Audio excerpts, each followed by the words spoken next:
Coming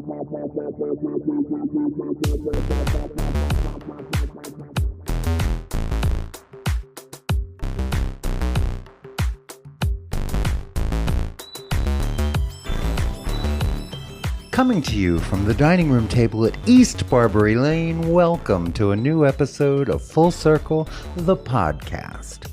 A weekly visit to our home. I said weekly. Well, it kind of has been. Where we squeeze a few headlines through our decidedly queer lens and see what happens.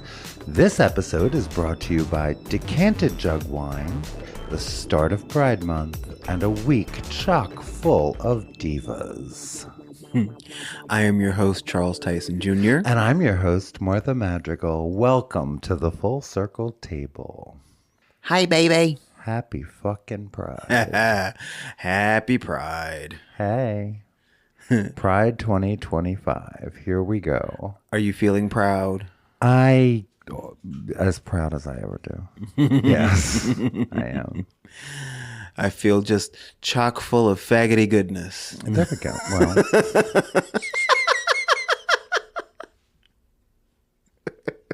I'm not going to go there.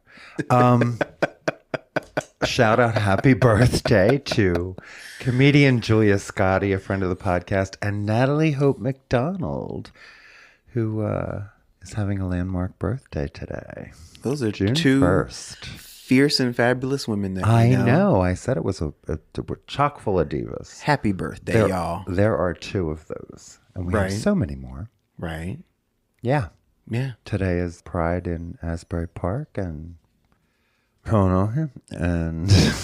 Stop. The start of World Pride in DC was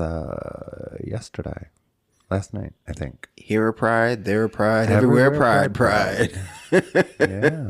Yeah. So we were in Asbury Park on Friday. Yeah, we were. At Garden State Equality's Equality Ball. Yes, Lord. That was a to-do. It was a to-do. And we to-did. We to-did. Yeah. I mean, among many highlights, and it was a lovely event. It really was. And it's a who's who in New Jersey. Yeah, really. Dominique Jackson was there. Yes. And I got to meet her, and we shared a moment. Yeah, you did. Yeah. She was lovely. So lovely. So incredibly just genuine and awesome. And yeah, we had a moment. She called me elegant. She did. I'll take it. Right away. I know. That was like, hello. But just, yeah. And I got a hug once you introduced me as your husband. You did. And she said, I usually don't hug husbands. I'm like, hey. I get it. I do if too. I look like her, I probably wouldn't either. Right? She's gorgeous. She is gorgeous. Like, get your hands off my man. But yeah. You know, there's those people you meet and you just kind of feel their spirit in the first 5 seconds. And yeah. That was that. Yeah, it was wonderful to meet her. And she was a terrific MC. Yeah, she was. Mm-hmm. Yeah. Dominique Jackson in real life is not like Electra from Pose, unless right, unless you're talking while people are on stage trying to talk and be heard. Yeah, in which case, yeah, she pulled out a little bit of Electra, which I loved. Yeah, I was like, you better read. He was like, oh, you want to have these little conversations instead of paying attention to the reason why you're actually supposed to be here. Well, this is what you're going to do. Pick up your phone and make a donation. Text to pledge. I want your money. And then she pointed at people, I want your money. And I want your money. And you look good. I want your money. Yeah, she really did. It was fun. It was fun. Everyone who's a Democrat running for governor, I believe, was there. If not all of them. Many. Yeah. We had a nice moment, a little showcase moment from the New York and New Jersey ballroom scene. Yeah, that was fun. Yeah, the House of Extravaganza was in the house. The House of Versace was in the house. It was cute. It was. I enjoyed it. It was. Yeah. Some great performances. I mean, God love them. It's an expensive for a wonderful cause, of course. Yeah. And we were very fortunate to be invited. Yes, we were. And it was just awesome. Had a good time. It was a lovely evening. Yeah, it felt centering. Because this is going to be my busiest Pride Month, I think, to date. Yeah. Thursday, the 5th of June, is the Haddon Township Pride Parade. And I hope, but I will definitely be there, marching and all. We're all over the state. Yeah, I'm not sure I'm going to be there that night. Well, I'll be there next night. The next night is community night when we will be tabling. If things go as they have, we'll probably be next to PFLAG. So, you can table between the two. Yes. Yeah, which is, it's a big one and it's so well attended. So the 5th and the 6th is Haddon Township. And then the 7th is Collingswood has a little pride thing going in the late afternoon, 4 to 7, I think. Mm-hmm. And we'll be in North Jersey, in Maplewood, on Sunday for North Jersey Pride, because we are expanding. We'll talk about some of the ridiculousness of the Doge cuts later, but, one of them has profoundly affected addiction and mental health treatment. And New Jersey was not immune to that. As we understand it, a couple of programs similar to ours closed their doors in Central and North Jersey. So we are expanding just to let folks know we exist, and we offer telehealth services. So we'll be out in Atlantic County, I believe, on the 21st. We'll be in North Jersey again on Sunday the 8th. And so we're expanding. And I think I mentioned, I wrote a piece for the Jersey Gaze, which is the magazine printed and distributed for Asbury Park Pride, which is today. So I've got some folks up there, and I said, please find a copy. Right, put it aside for me. I want to see it. Yeah, so that was in lieu of table. So anybody who says, Pride is dead, they had a waiting list of about 100 vendors. So, there was no way at the late date that we contacted them to get a table. But, they graciously gave me the opportunity to write. So I did. Yeah, it's just going to be a busy month. I'm speaking at Pittman Pride on the 14th. Mm-hmm. So that I'm excited about that because that's, that's hometown right there. Yup. Yeah, full circle. That's another full circle moment, man. Yeah. I love it. I'm excited. And Woodbury, New Jersey is having their very first Pride on the 29th. Our friend Joe Miller is helping to organize that, and I believe the MC. So there's probably a chance my big mouth will be there as well. So much pride. So much pride. Yeah, by July 1st, I'm afraid never see another rainbow. Exactly. We started our Pride month by raising a brand new pride flag. We did. It was tattered. It was. Our Progress Pride flag, which is up year round, was tattered. And it was cute as a little metaphor of the current state of things for a while, but then it just started to look a little June 1st, sad. We deserve a brand new flag. That's right. And then I noticed that the American flag, the flags above it, is a little tattered, but that seems an apt metaphor. Yeah, that's still... As we march into Pride month. Still working as a metaphor. Yeah, no shit. Mm-hmm. Yeah, we got a lot of that today. Need to be happy it's flying right side up. Mm-hmm. Yeah, no kidding. That's the distress correct symbol, right? Upside down. Yeah. Well, good thing you didn't mention that while I was working the pole, because I think I might have turned it upside down. While I was working the pole. The flagpole. Yeah. Yeah. That's what you meant. That is what I meant. I know that's what you meant. What were we talking about this morning? We were talking about silly women. And I forget what you said. I forget why I said it, but I said there are women who don't get off the pole until they fall off it. I meant that shit. I almost fell out of bed. Well, and our bed's higher now, so it is. Yeah, that would have hurt. It's more of a drop. Yeah, I forget. Just Cissidiousy, I think is what we were discussing. Cissidiocy. Wow. It's a new word. Idiot. Yeah. That's a new word. And delicate man and all that. Mm-hmm. Once again. Mm. as we enter Pride Month. Yes. Here's to straight and cis people being as uncomfortable as possible for the next 30 days. Well, I mean, not all of them. But yeah, I mean, because clearly. Well, the ones that would be. But yeah, if you're going to be comfortable, may you be seriously uncomfortable. Yeah. All month. Yeah. And I love the people that are like, Happy Veterans Month. Is that what the thing? And it's like, you do know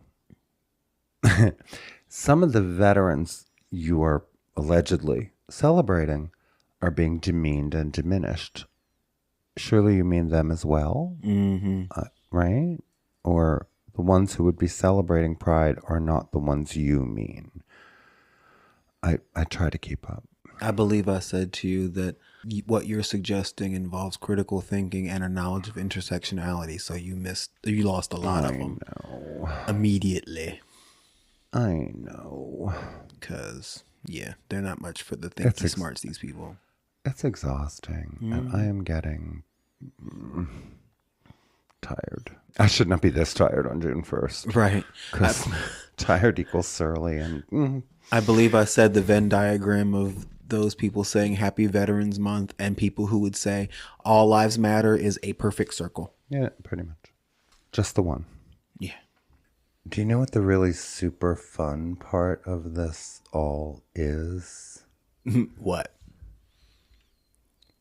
National Military Appreciation Month is in fucking May. These MAGA patriots don't even know how to read a goddamn calendar. And this shows you how much they actually give a shit about any veterans. Right. But yeah, whatever. It's almost like veterans are completely beside the point. Yeah. And they're really just trying to like be smart asses. Yeah. Oh, come on. That's smart. Well, you know. Let me know when that starts. Yeah, it was in May. So what were they screaming about in May? I don't know. Trans women celebrating Mother's Day, probably. Yeah. Dear God, they're fragile. Mm-hmm. What else? What else is happening? I've been reading this book, The Queen Bees of Tybee County by Kyle Casey Chu. Yes. Because I'm going to be interviewing the author for this show next week. Yes. So I'm excited about that. I'm almost done the book. It's so good. It's like every time I open it, I inhale 50 pages. Right. So that may be next week's episode just because I'll be priding every fucking day. Yeah. Of next week. Yeah. Well, of next weekend. But we'll see. Yeah. Kyle Casey Chu is one of the original founders of the idea of drag queen story time. Mm-hmm. And this book is geared towards middle grade readers, and it's a fabulous read. Like, I'm enjoying it, and I am far from a middle grade reader. It's what we call a chapter book. Yeah. Remember when you graduated to chapter books?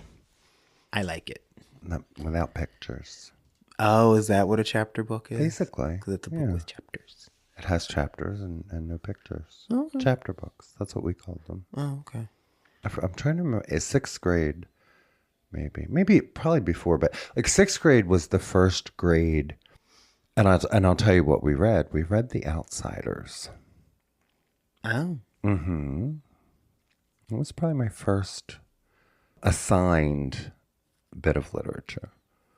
And that was in the sixth grade. Miss Ely was my teacher in the sixth grade. Oh, okay. And I loved it. Oh my God, I loved that book. I thought it was homoerotic as fuck, too, by the way. But that sounds right. loved that book. Yeah, we didn't read any books of note, really, that I can remember in grade school. I remember The Fantastic Mr. Fox in sixth grade. You went to Catholic school? I did. I did not. And we read Sounder. Those are the two books I remember. Anything else good I read on my damn own. Well, yeah. Because Catholic school. Yeah. We read cool stuff in high school, but still. Okay. The stuff that was in my bag was always more interesting anyway. Likewise. Yeah. Anyhow. What else we got? People died this in between last time and this time. Yeah, we lost some notable folks. George Wendt died. Norm. Yeah. Norm. I saw that. He was 76. Yes. Yes. He was Jason Sudeikis' uncle. I did not know that. He earned Emmy nominations 6 years running after getting started on Second City in his hometown of Chicago. George Wendt, who bellied up to the bar to portray the beer-quaffing everyman Norm Peterson for all 11 seasons of Cheers, has died. He was 76. Natural causes in his sleep at home in Los Angeles, according to his family and a rep. Yeah, I never really watched Cheers. I did. Yeah, I was more of a Frasier kind of person. Well, Frasier came out of Cheers. I know. It was a spinoff. I preferred Frasier to Cheers, personally. But Okay. the one role that really sticks out to me that George Wendt played was when he was the neighbor in the movie House. Mm-hmm. I enjoyed him in that. It's a horror movie. You wouldn't have seen it. Mm-mm. Actually, it was a horromedy. I'm not exactly sure that's a word, but it is now. Do you remember? Well, this was when he was in Saturday Night Live as one of the super fans. Oh yeah, Da Bears. Yeah, that was, Doubles. George Wendt. Yeah, I think about that too. And also in movies, yeah, House was one of them in '85. Fletch, Gung Ho, Plains Clothes, Never Say Die, Guilty by Suspicion. Oh, that's right. He was in Spice World. And Forever Young, yeah. I've seen 2 of those. And he was in a Michael Jackson video as well. How about that? Oh, right. He played Macaulay Culkin's dad. Yep. In the opening. Yep. Turn that down. It's too late and it's too loud. Yeah, I remember that now. I'd forgotten all about that till just now. Yeah. Cheers ran from 82 to 93. And Ted Danson and Rhea Perlman were the only other actors never to miss an episode. He was on every installment. Oh, because Woody Harrelson wasn't there from the beginning, I guess? He was not in every episode. Okay. The same as, the mailman. What the hell was his name? Oh, Yeah, you know who I mean. him, yeah. Not every episode. Neither was Shelley Long. Right. Or not Shelley Long. Kirstie Alley. Well, Kirstie Alley was not because she came later. She came later. It is Shelley Long, Yeah. right? Yeah. Was not in every episode. Oh, okay. Diane Chambers. She was in the early episodes. And neither was Fraser Crane in every episode. Right. Yeah, but Ted Danson, Rhea Perlman, and George Wendt. Every single.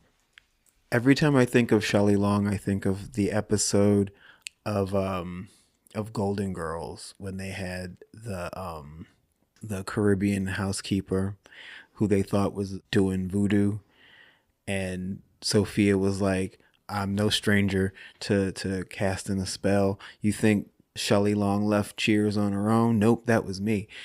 And then the housekeeper said, "Thank you for taking care of that Shelley Long. I was sick of that uppity white woman too." Wow. That's my Shelley Long story. Except I love Troop Beverly Hills. Sidebar. Anyway. Oh.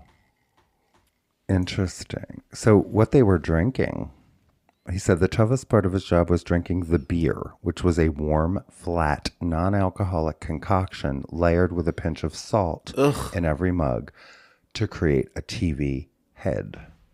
Ugh. Yeah. And he was, I was afraid of keeling over from high blood pressure. That's gross. Then I got the knack. I didn't have to put all those brews away. It only mattered when the camera was pointing my way. Right. It took a couple of years, but now I watch the camera. That's how I make my money. That's acting. All you gotta do is just put it up to your lips and hold it there for a little bit and then put it back down. There you go.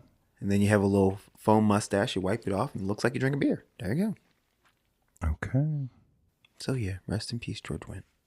Mm-hmm. Loretta Swit died. You are not familiar, are you? I did not You're not watch. a MASH fan. See, No. I loved MASH. Loretta Swit played Hot Lips Houlihan on MASH. She was a nurse, famously entangled with Frank Burns. Also died of natural causes. She was 87. Emmy nominated for Outstanding Performance by a Supporting Actress in a Comedy every year from 1974 to 1983. Work. Winning the Emmy in 80 and 82. Okay. Ellen Alda remembered her on Twitter, writing, Loretta was a supremely talented actor. She deserved all 10 Emmy nominations and her 2 wins. But more than acting her part, she created it. She worked hard in showing the writing staff how they could turn the character from a one-joke, sexist stereotype into a real person with real feelings and ambitions. We celebrated the day the script came out, listing her character not as Hot Lips, but as Margaret. Loretta made the most of her time here. Margaret Houlihan. Yeah, I never watched MASH because I was a little black child. My only real knowledge of the show is that when I hear the closing credits theme song, I knew it was time for me to go to bed. Okay. Actually, if I heard it, it meant I was up too late. And I should have been in bed a while ago. Her final television appearance was in 1998 in an episode of Diagnosis Murder. So there you go. She was from Jersey, Passaic, New Jersey. Oh, okay. Is that North Jersey? That is way up there. I'll be knowing. Loretta Swit. Rest in peace. Rest in peace. Miguel O'Hara? Yeah, Peter David died. Peter David He was only 68. Yeah, at 68 was the co-creator of Spider-Man 2099, whose protagonist is Miguel O'Hara. And yeah, that was a very cool, a cool version of Spider-Man, and he plays a big role in the Across the Spider-Verse Marvel movies. and DC, huh? Oh yeah, he wrote for Aquaman. He wrote Aquaman, The Atlantis Chronicles, Supergirl. He also wrote Captain Marvel. He did novelizations of Star Trek, wrote episodes of Babylon 5. Like, so many nerds owe hours and hours of their life in front of the television to that man. The Incredible Hulk, huh? Yeah. He wrote the comic adaptation of Stephen King's The Dark Tower, The Gunslinger Born. Okay. Yeah. Prolific. Well, damn. Yeah, so rest in peace, Peter David. Yeah, 68 is young and getting younger every day. Right? Finally, Rihanna's father, Ronald Fenty, Yeah. died at 70. Yeah, had a brief illness and... I did not know Rihanna was raised in Barbados. Oh, yeah. Until she was 16. Yeah. They occupied a bungalow on a street that has since been named Rihanna Drive. Oh, yeah. Yeah, she has a little bit of the accent still. Her relationship with her father has had its ups and downs over the years. After she was assaulted by Chris Brown in 2009. Who just got out of jail again. Yeah, Dad reportedly spoke to the press about the incident without his daughter's consent. She addressed the matter years later in an interview with Vogue, in which she called the situation really strange. You grow up with your father, you know him, you are a part of him, for goodness sake, and then he does something so bizarre that I can't begin to wrap my mind around it. A year later, she revealed on Oprah that she repaired her relationship with him, though they continued to be at odds, including in 2019, when she sued her father for allegedly exploiting her name for financial gain.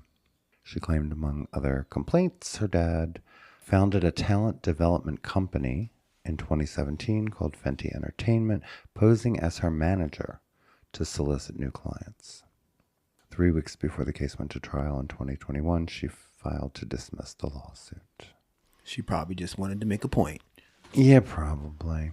That's still sad. And 70. Damn. Yeah. Anyway, they're the ones we followed, right? I mean, his name definitely still lives on because that's her beauty and lingerie brand name is Fenty. Yep. Her last name. And she's made $1 billion off of it. So there you go. Yeah. So can't be. Thanks for that, anyway. Which means she's never coming out with another album ever and ever and ever. People have been waiting and waiting. She's coming out with another kid soon, isn't she? Mm-hmm. Yeah. Yeah, she keeps saying, yeah, I'm coming out with another album. And then another lingerie line comes out. When she's good and goddamn ready. Which will be never, because she don't need to do it no more. Yeah, but artists for artist's sake, you know. Yeah, maybe. We'll see. If she feels inspired, she'll be back in the studio. I would think. Who knows? Anyway, looks like there's a decent sized list of good news. Do we want to take a break first and then move on to good news? I think we should. All right, we'll be right back.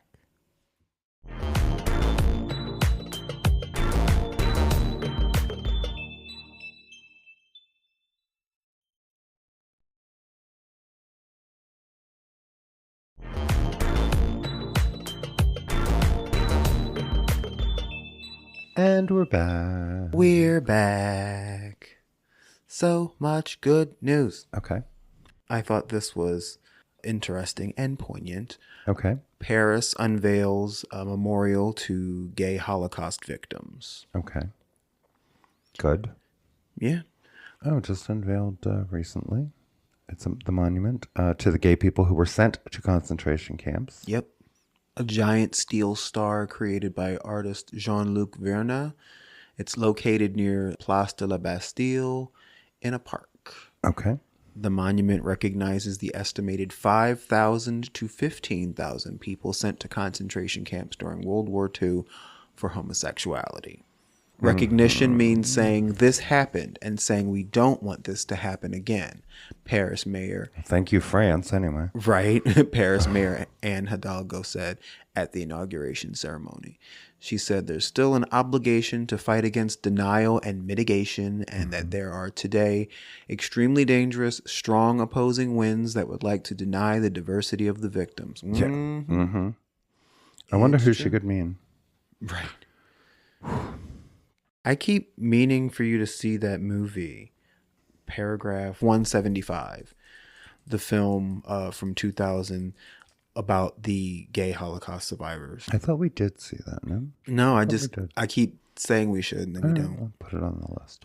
The memorial was unveiled on May 17th, the International Day Against Homophobia, Biphobia, and Transphobia. Idaho bit. And comes after France started recognizing in recent decades that gay people were also victims of the Holocaust. Damn it. Indeed. Yeah. I think the only major difference was not in every case by any means, but more often than not, instead of just being killed, they were sentenced to hard labor in the camps. I think that was the only distinction. Some were killed. Oh, I know. That's what I'm saying. Like, or at least, and this is coming from the movie Paragraph 175. Like, that was their account, that they and those around them were sentenced to hard labor as opposed to others being killed. And if I recall, some of them were not immediately released. Right. Yeah. It's definitely a checkered story. But nice of them to pay attention. Oh, yeah. To history. Mm-hmm. At least there are some humans who don't want to see history repeat itself. Damn it. Thank God. So, cool. Thanks, Paris. Merci. Yeah. Maryland has become the 5th state to decriminalize HIV. What? The 1, 2, 3, 4, 5th. What? HIV criminalization laws have long targeted people of color. Maryland Governor Wes Moore, a Democrat of course, signed legislation that decriminalizes HIV. The Carlton R. Smith Act, named for a local HIV activist who died last year, eliminates criminal penalties based on one's HIV status.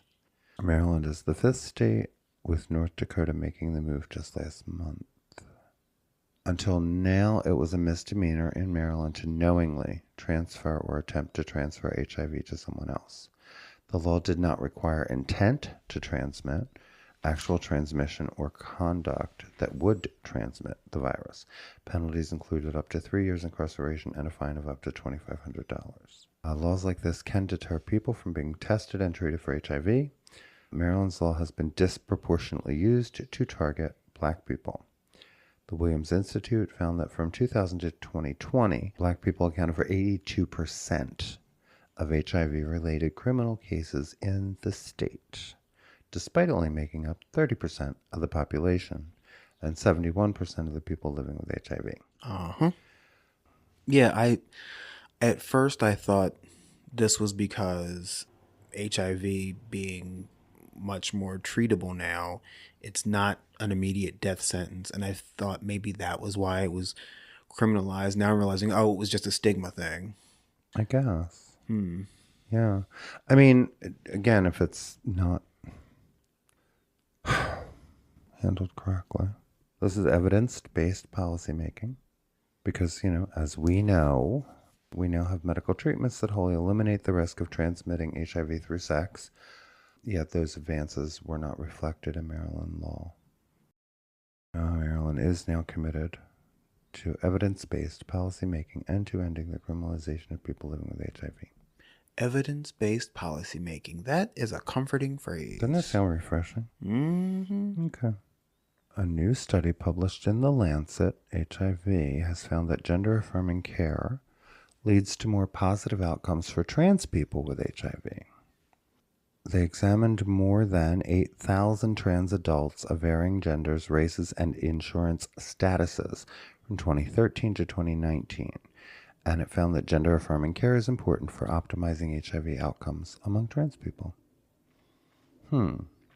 Participants who were undergoing gender-affirming therapy had a 37% lower chance of contracting HIV and were 44% less likely to have uncontrolled or transmissible HIV than trans people who were not on hormone therapies.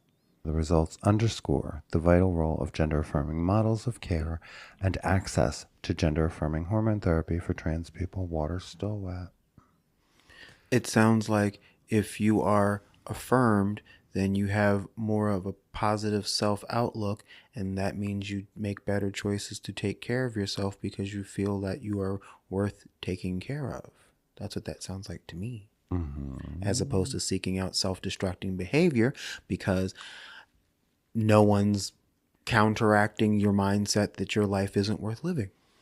Yeah. So yeah, water is wet, thankfully. Of course, this current administration has been gutting federal funding for HIV research. Yeah, a direct threat to the public health, as we know. But this study does come at a time when vicious attacks against gender-affirming care are coming from both the White House and Republican-led state legislatures, because they'd rather focus on a problem that they have manufactured out of whole cloth than actually try to govern. Well, yeah, because if they actually stop making up bullshit and lies, then they'd have to focus on the fact that they have no actual ideas or plans. Yeah, imagine that. So, I mean, yeah, good. More evidence in a world increasingly not caring about evidence. Yeah, that part. But we'll mention it. This is cool. LGBTQ plus tourism is on the rise in India. A growing number of businesses and travel agencies in India are catering to LGBTQ plus travelers who report a welcoming and inclusive atmosphere. One traveler, an Australian about to go for the third time, said, "I don't recall a single bad instance in our travels.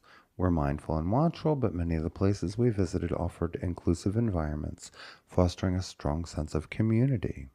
Thousands of gay tourists are visiting India, which is an emerging destination for LGBTQ plus travel. I'd like to go and see it.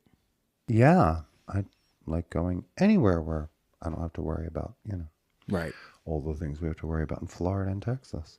Companies like Inja Pink Escapades, LGBT Tourism India, are focusing their business on the LGBTQ plus tourism market.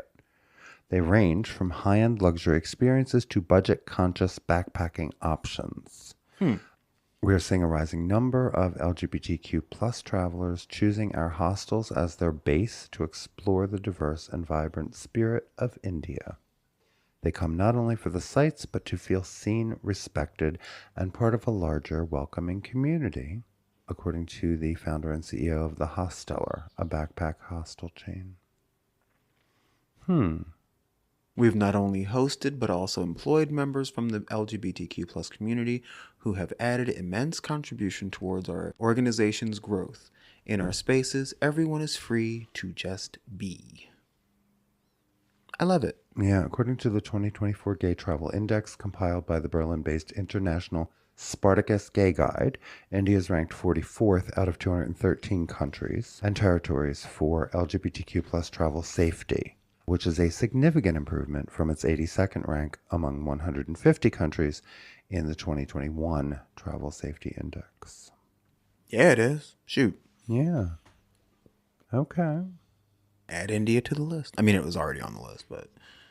Yeah, India is being presented as a culturally rich, safe, and deeply rewarding destination, one that offers wellness, heritage, nature, culinary experiences, and meaningful connections. True.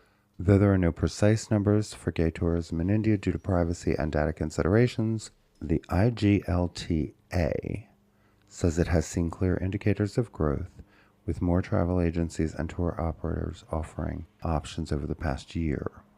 With neighboring countries such as Nepal becoming more visibly inclusive, it's helping to open India's eyes to the potential. Of course, their Supreme Court decriminalized homosexuality in 2018. Yep.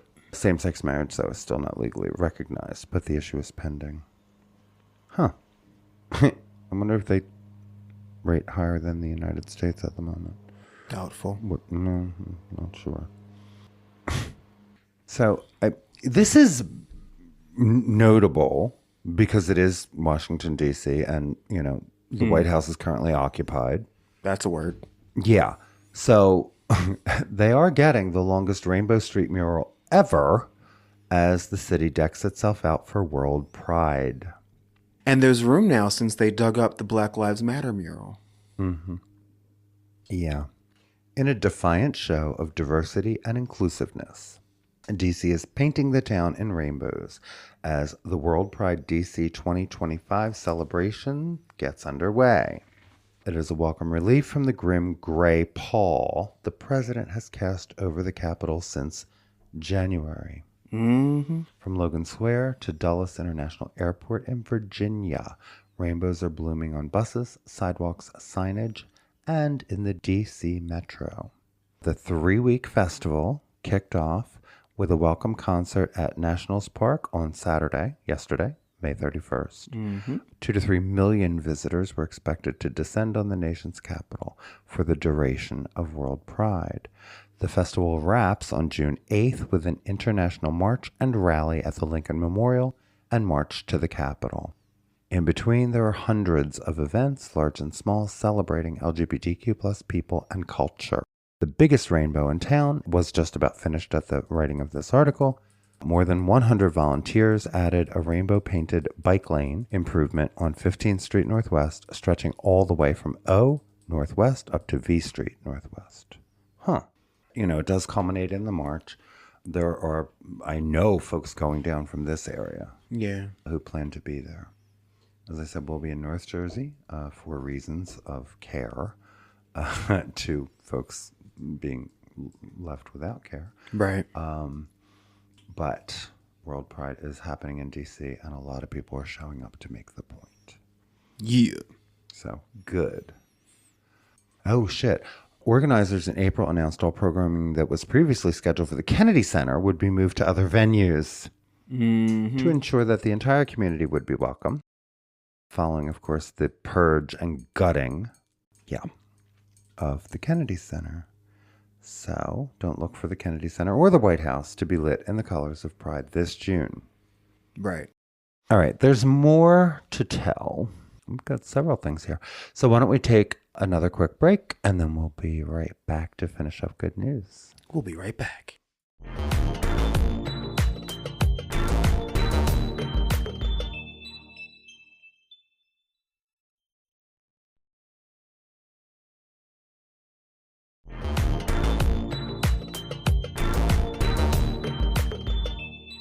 And we are back.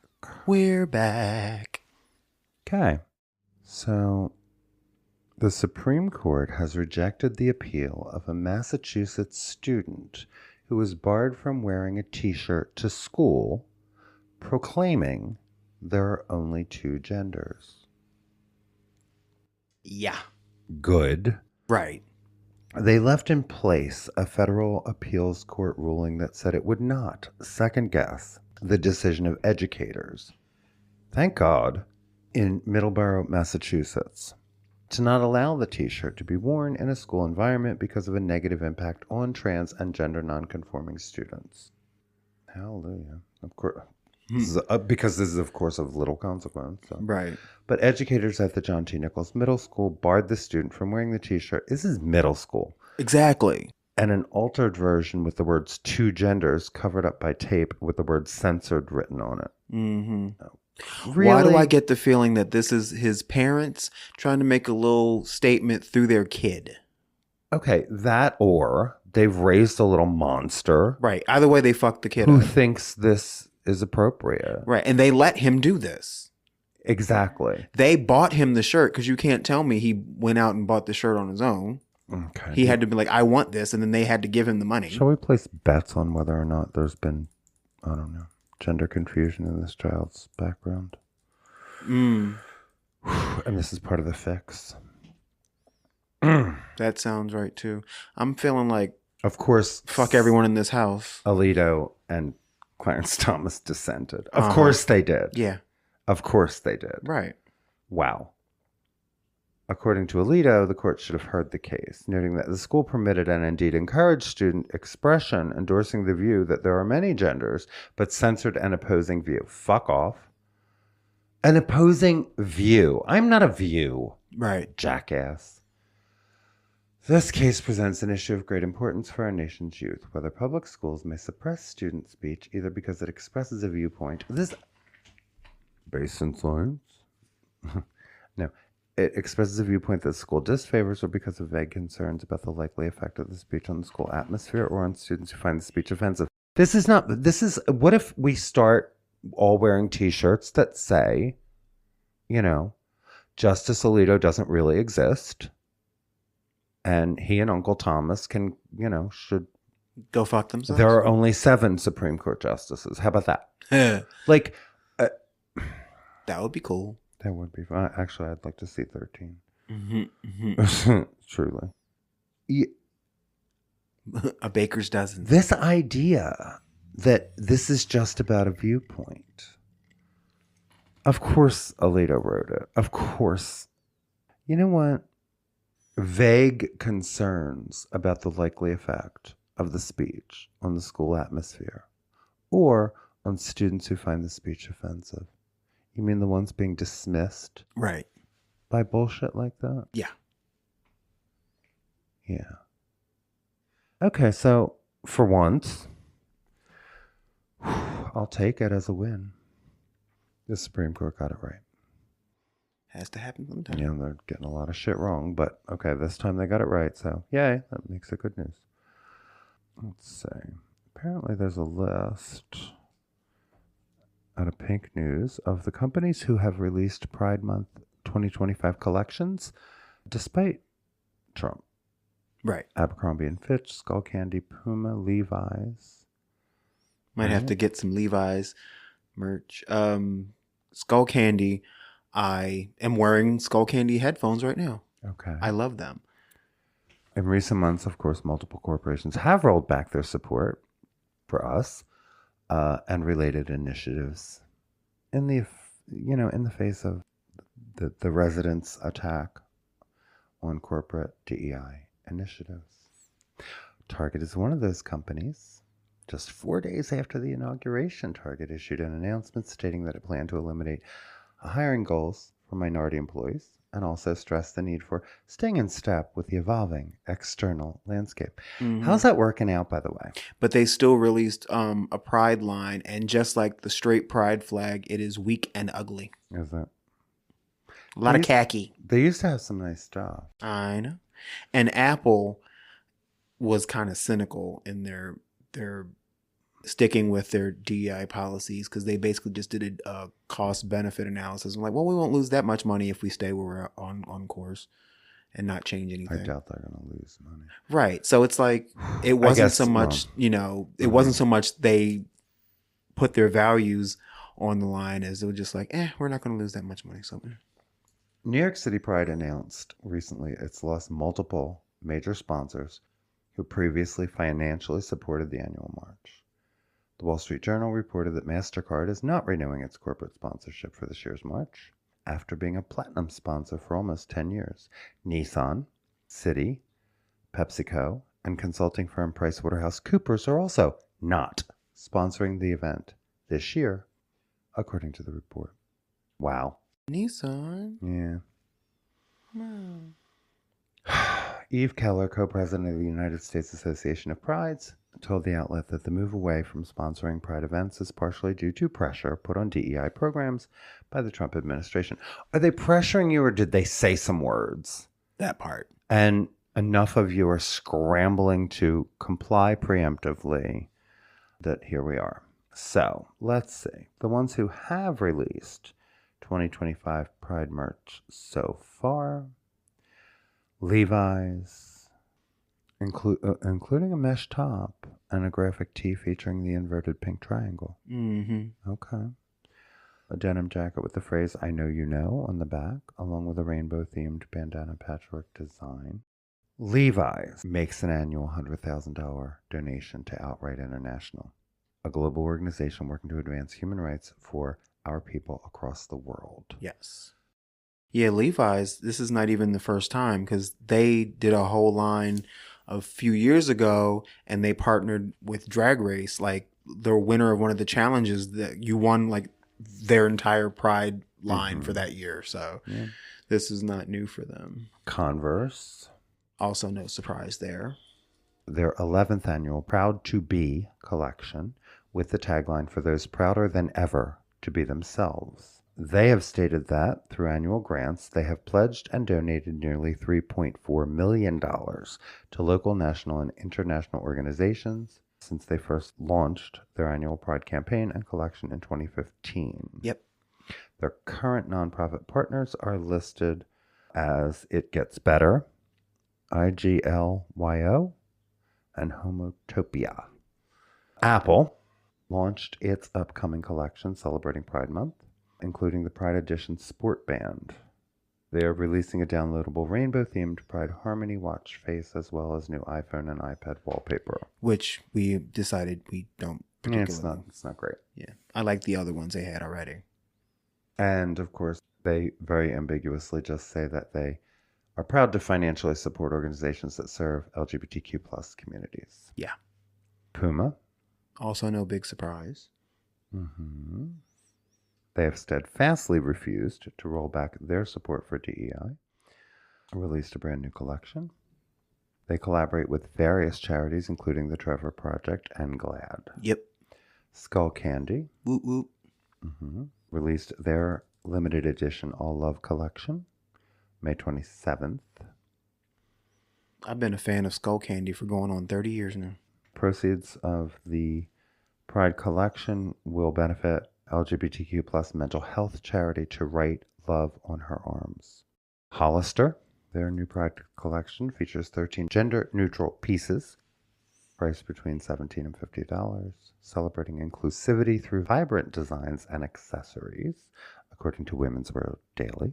They have partnered with Glisten for many years and have raised over $5.6 million. Like that. Abercrombie & Fitch, I didn't know they were still a thing. I know, right? Includes 15 gender-inclusive pieces and a 6-piece capsule for kids, and they have raised over $5 million for the Trevor Project. This year, they will donate $400,000 to the organization, regardless of how much Pride merch is sold. All right, then. Well, considering how homoerotic their advertising has always been. Girl. JanSport. Their Pride collection consists of designs featuring a positive affirmation to support the mental well-being of LGBTQ plus youth. Their charity supports, again, the Trevor Project. Over the past 5 years, they have donated more than $250,000 to the organization. Also not a surprise because, so another Drag Race queen, Jan, who had to shorten her name because it was Jan Sport. Obviously, she couldn't be Jan Sport on television. Okay. They collaborated with her like a couple years ago on a backpack series. Okay. So this is also not new to them. Target Man. did release a merch collection that, though they've come in for criticism online, the Pride collection appears to have been scaled back compared to previous years and is centered on a collection of Pride birds, including 2 birds labeled Gal and Pal. More of the collection this year is only available online rather than in stores. Mm-hmm. And all is clearly labeled as adult. I got a bird for Target right here. And obviously it's also not clear what, if any, LGBTQ plus charities Target is planning to donate to this year. In the past, they have supported both GLSEN and the Human Rights Campaign. Mm-hmm. They're losing money. Yeah, they are.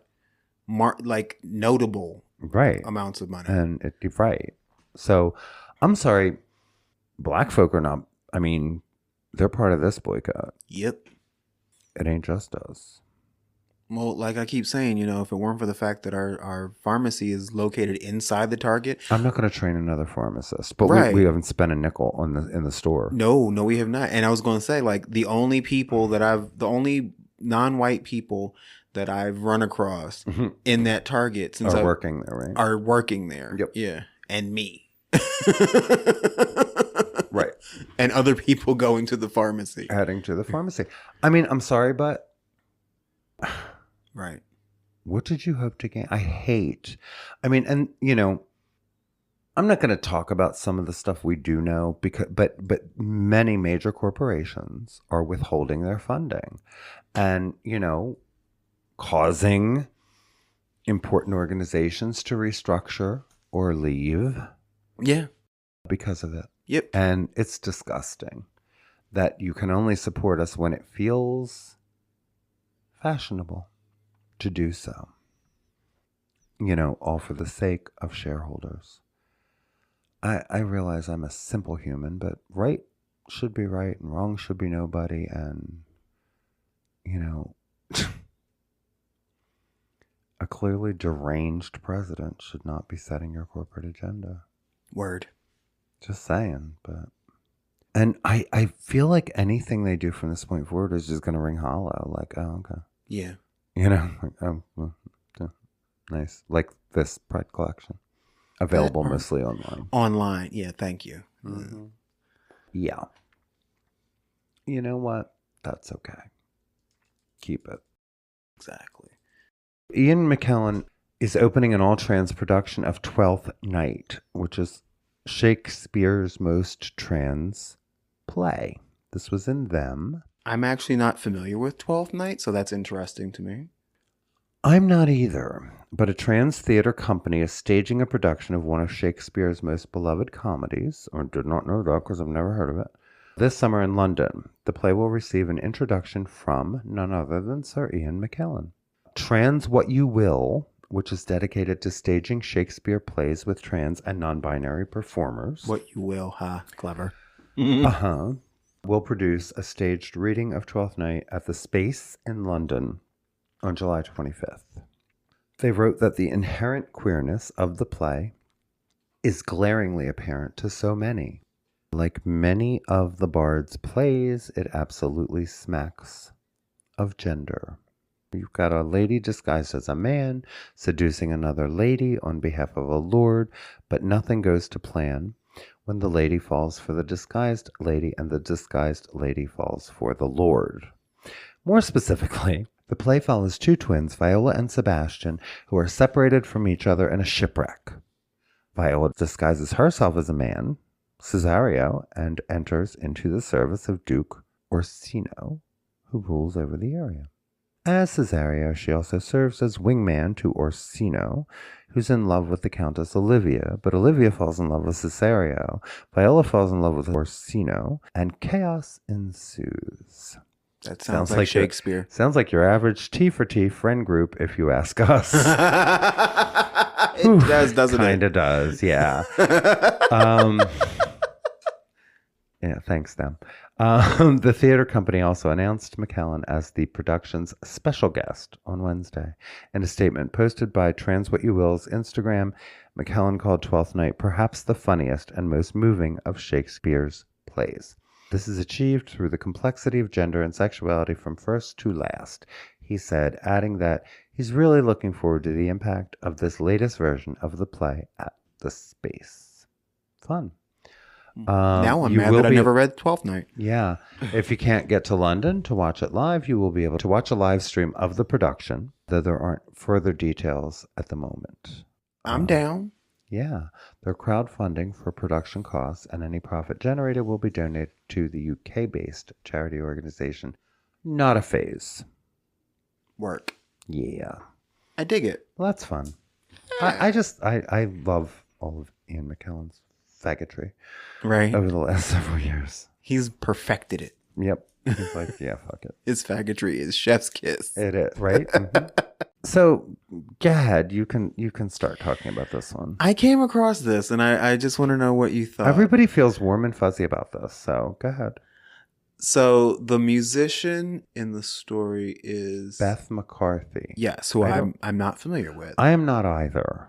She's a bisexual singer-songwriter. Right. So, in what is called a heartwarming moment during one of her shows, Beth McCarthy, whose songs focus on celebrating queerness, honored a transgender fan's request to give her a new name. I saw this video on Instagram. Mm-hmm. McCarthy posted a video of the scene in which the fan is clearly over the moon that the performer is speaking to her at all, let alone about to help her with something monumental. Yeah, so McCarthy asks her to hold her hand and then says, I think the name Luna is really beautiful. She said, I was going to save it for me having a kid, but I think that you look beautiful and honestly, you shine like the moon. Would you like to be called Luna? And the fan nods emphatically and shouts, yeah, yes, thank you so much, before the pair embraces. Mm-hmm. And then she said, I think I'm your kid now. You're adopting me, Luna joked. And McCarthy agrees as they jump up and down. We knight you as Luna. And she used the microphone to dub her. Okay. And then dedicated her next song to her. She said, thank you, Luna, for trusting me with the incredible honor to choose your new name. I hope it helps you to shine even brighter than you already do. You will be forever in my heart. Obviously, this child is a big fan. A little bit. That is clear. I mean, I'm not familiar with the artist at all. I'm not either, but... What did you think? I mean, I thought it was sweet. Okay. Because the fan, had him, it's got to be a big thing. Someone that you like that much that you want them to name you. And then she was very And she did it. Yeah. I mean. And she gave her the name she was going to give her kid. Yes. I caught that. And then, I thought it was sweet. It was a sweet moment. And I there was a cynical part of me that was like, huh. Because I don't know what I would say if someone asked me to do that. You know what I mean? I tend to just throw it all back. You know what I mean? To empower rather than, which is perhaps a bit cynical. Because if I'm just trying to think, if I had been able to walk up to Maya Angelou and say, I am trans, what would you name me? I would probably go by whatever she said next. Mm-hmm. Without thought. Because when I picture the voice of God. Right. It is her voice. So yeah, I get it. That was just, when I first heard the story, I was like, huh, arrogant. But it looked very, real and in the moment. And obviously the kid is delighted and over the moon. And, over the moon. Yeah. So it seems sweet. Yeah. I mean, I don't doubt that it felt like a sincere moment. Right. What? I guess if I got a note like that, I'd be inclined to say I want to meet this child, but not on stage. And I would want to have a talk with her and say, you get to do that, not me. I don't know. I don't have other notes. I mean, that was just my initial, but I see the video and it's adorable. Yeah. I'm not calling anyone anything. That was my initial, when I first heard the story, I was like, huh. Right. And it was the artist who posted it. Yeah. Yeah. Don't know. I thought it was sweet. Okay. I'm not saying it's not sweet. I'm not saying that. Okay. I'm saying, I don't know what I'm saying. Fandom gets much sometimes. No, that's true. And I would just kind of throw it back if I were in that position. But I'm not, so I don't know what I would do. How's that? Okay. Fair enough. But I think if I were, I would say, baby, that's you. I mean, and that all that said, I let you name me, so take what I say with a big grain of salt. I mean, it's not like I said, I am naming you. I was just... No, you didn't. It was an organic thing, and you chose it. It was an organic thing. I was having a ridiculous time with the whole concept because I had a thought in my mind and then scrapped it. A couple times. Couple times, yes. For various reasons. Right. And yes. And what you settled on was the name that I came up with. And Well, right, but you didn't come up with it as a name. It was a different conversation. Right. It was a description. Yes. Encapsulating the fabulousness that is you. Well, thank you. But it was a differently organic conversation. It wasn't about, hey, what would you name me? Right. It wasn't even that. So, I don't know. Clearly the fan is deeply excited. I just hope, she likes the name. Right. We'll see what happens in the morning. When she turns 16. Right. Whatever. It's lovely. So, I mean, it's so sweet, and I just might be cynical. I don't know, but it's cute. Anyway, it's time for one of our favorite segments that we like to call Schadenfreude. People taking pleasure in your pain. Woohoo! So, I don't even know if I want to read from the story, but like the memes are fantastic. Okay. And basically, so Elon Musk apparently left Friday, or officially. Oh, is it official? That's what I'm reading. Oh, okay. But I believe it was the Wall Street Journal that quoted a source who said that Donald Trump questioned the extent of the federal cuts made by billionaire advisor Elon Musk's Doge, according to the Wall Street Journal, bringing the savings, because there are none, into doubt as Musk ended his short stint as special government employee this week after making controversial cuts and layoffs within the federal government. Not just controversial. Oh, I took the article from Forbes, just whatever, legitimacy's sake, I guess. But what Trump said was, what is all this? Was it all bullshit? Yes. Yes, it was. Yes, of course it was. Unnamed administration officials, cited by the Wall Street Journal on Friday, referring to Musk's vow to cut $1 trillion in government spending. And of course, that was originally $2 trillion. Mm-hmm. Yeah. He reiterated the promise during a press conference, saying he was confident that they will produce $1 trillion of waste and fraud reduction over time. Dear God. He's already pushed back the deadline. I mean, apparently he's going to continue visiting the White House and acting as a friend and advisor. There was no comment from the White House or Musk.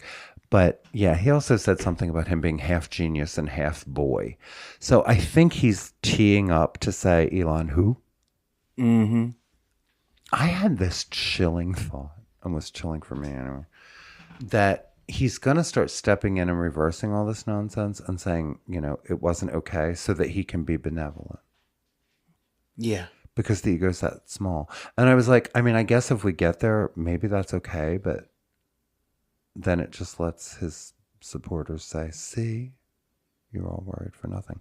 I don't think that is what's going to happen. But I had that thought just driving to work. I was like, Jesus Christ. Could it be that dystopian? Could it be that ridiculous that he's going to start going like, well, no, we're not going to. Because I pictured him like, I'm terrified right now, and we'll get into it in the cavalcade, about, what the House passed. The bill that the House passed is disgusting and despicable, particularly where trans people are concerned. It is evil incarnate.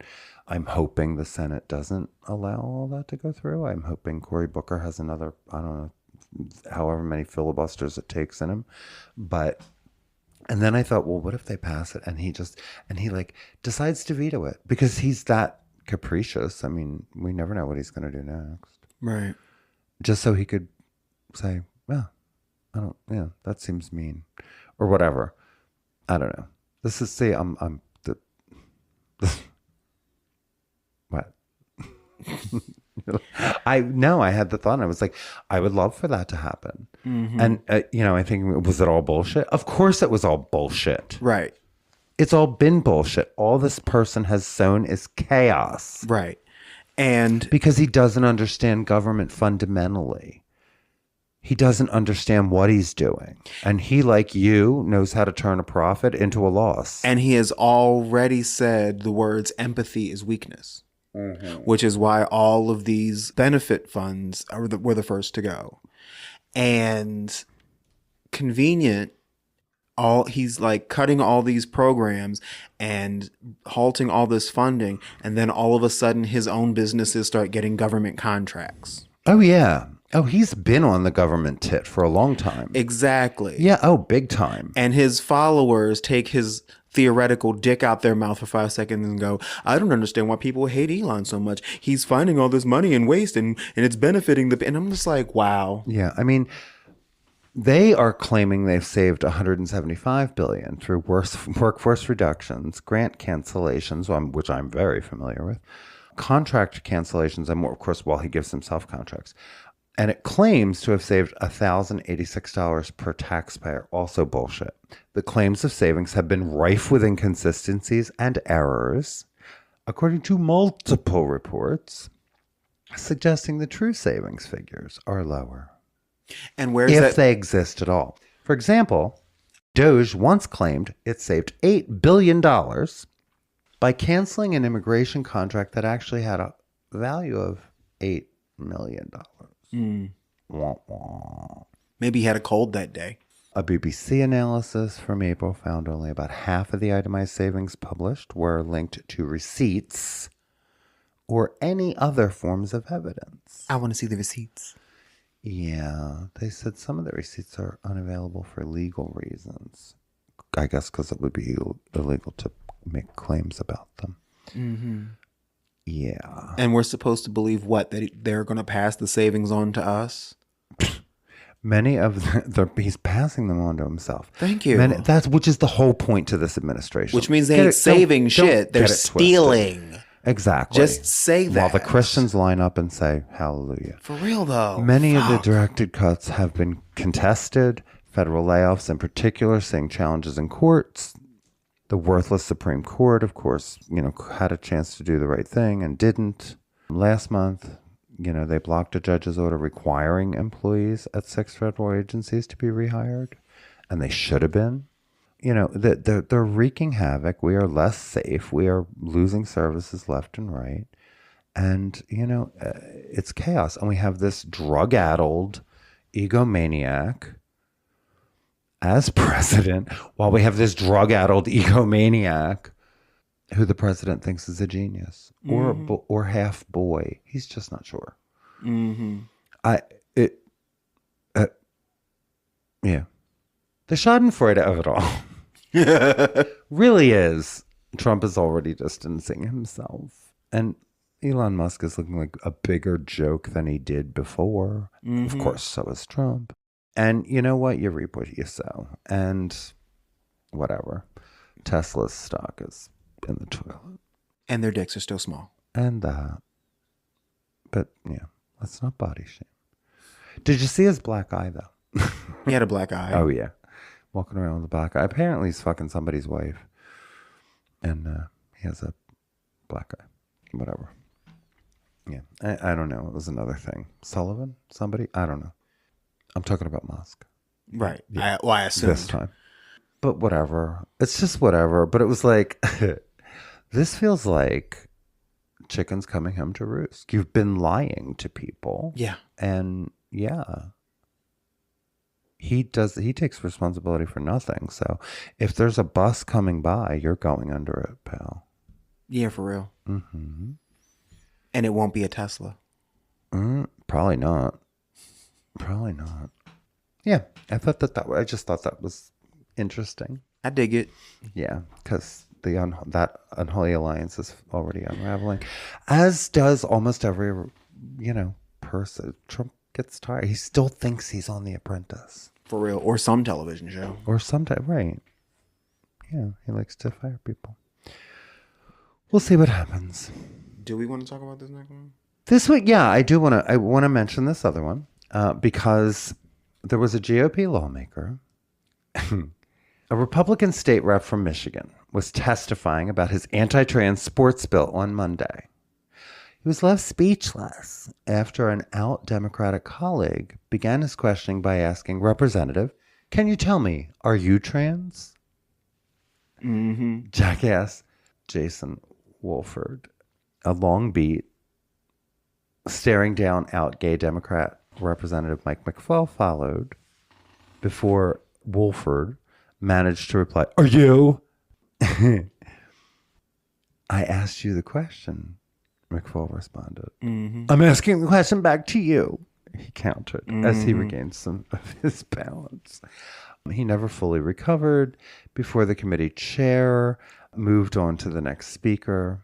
In between, as he gavelled his displeasure with McFaul's line of questioning, the out rep managed to make his point. "I'm actually going somewhere with this," he said to lawmakers in this small chamber, "because I want to know, how does a 14-year-old girl prove whether or not she's trans to a 50-year-old coach?" Good ass question.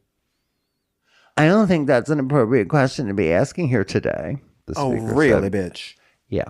The damage was pretty much done. Wolford was red-faced and shut down. This is such bullshit.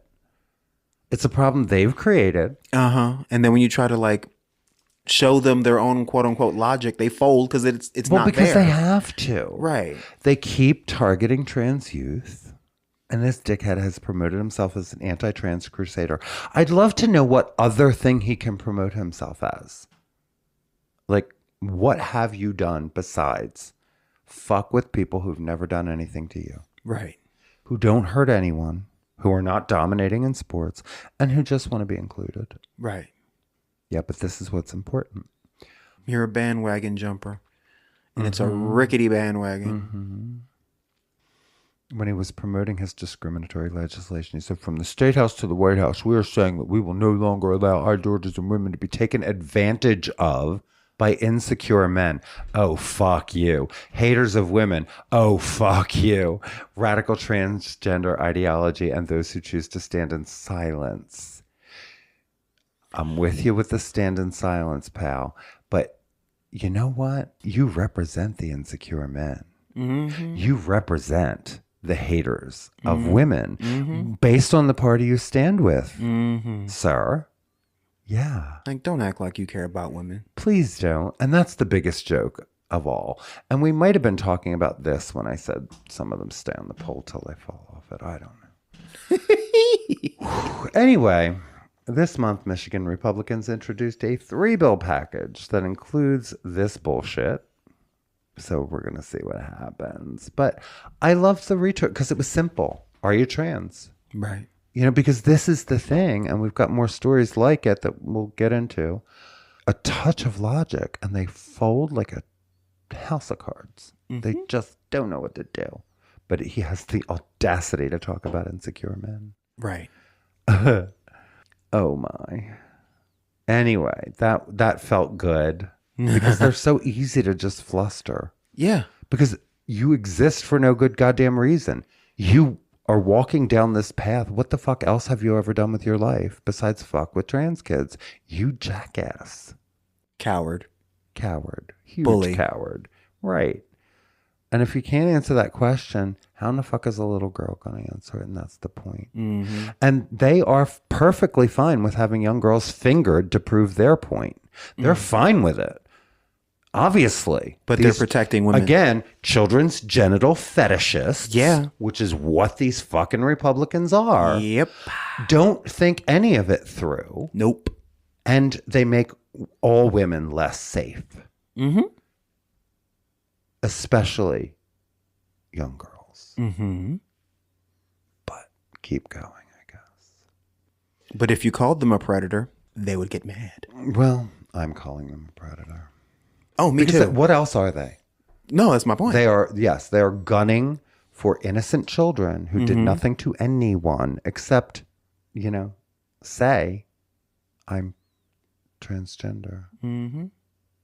Because they know, like I knew. They just have a little more language, and they thought they'd be safe speaking up. And we're the ones who told them they would be. So it is our responsibility to keep challenging this shit wherever and whenever we can, and being as loud and proud as we can be, and not letting this shit stand. What's his name? Chris Hansen from To Catch a Predator? They should do To Catch a Predator Congress edition. Oh, wow. They could just set up a whole season right there. For real, though. In the Capitol. Did I just pitch a show? I think so. I love it. Or in the capital of Michigan, as it were. Chaw. I mean, this guy's probably good for a whole season himself. Chaw. This has been your moment of... People taking pleasure in your pain. Okay. So I'm just going to ask. Yes. Because we derailed your 15-minute fave last week. And yay for it. It's still good. Yeah, it is. Do you have one this week? I do. What is it? It is a fun, clubby dance song called Deep Down. And it involves a sample / interpolation. I learned about what interpolations are from the One Song podcast of The Bomb by the Bucketheads. These sounds swirling through my mind. That song. They use that, but they take a left turn with it and it becomes something else. And it's fun and I like it. It got me through med audits at work. Okay. Then. So it's called Deep Down, featuring Never Dull by Alok, Ella Iyer, and Kenny Dope. Right then. Different Alok. A different Alok. Yeah. We have two? Apparently. Huh. All right. Let's hear it. And we'll be right back.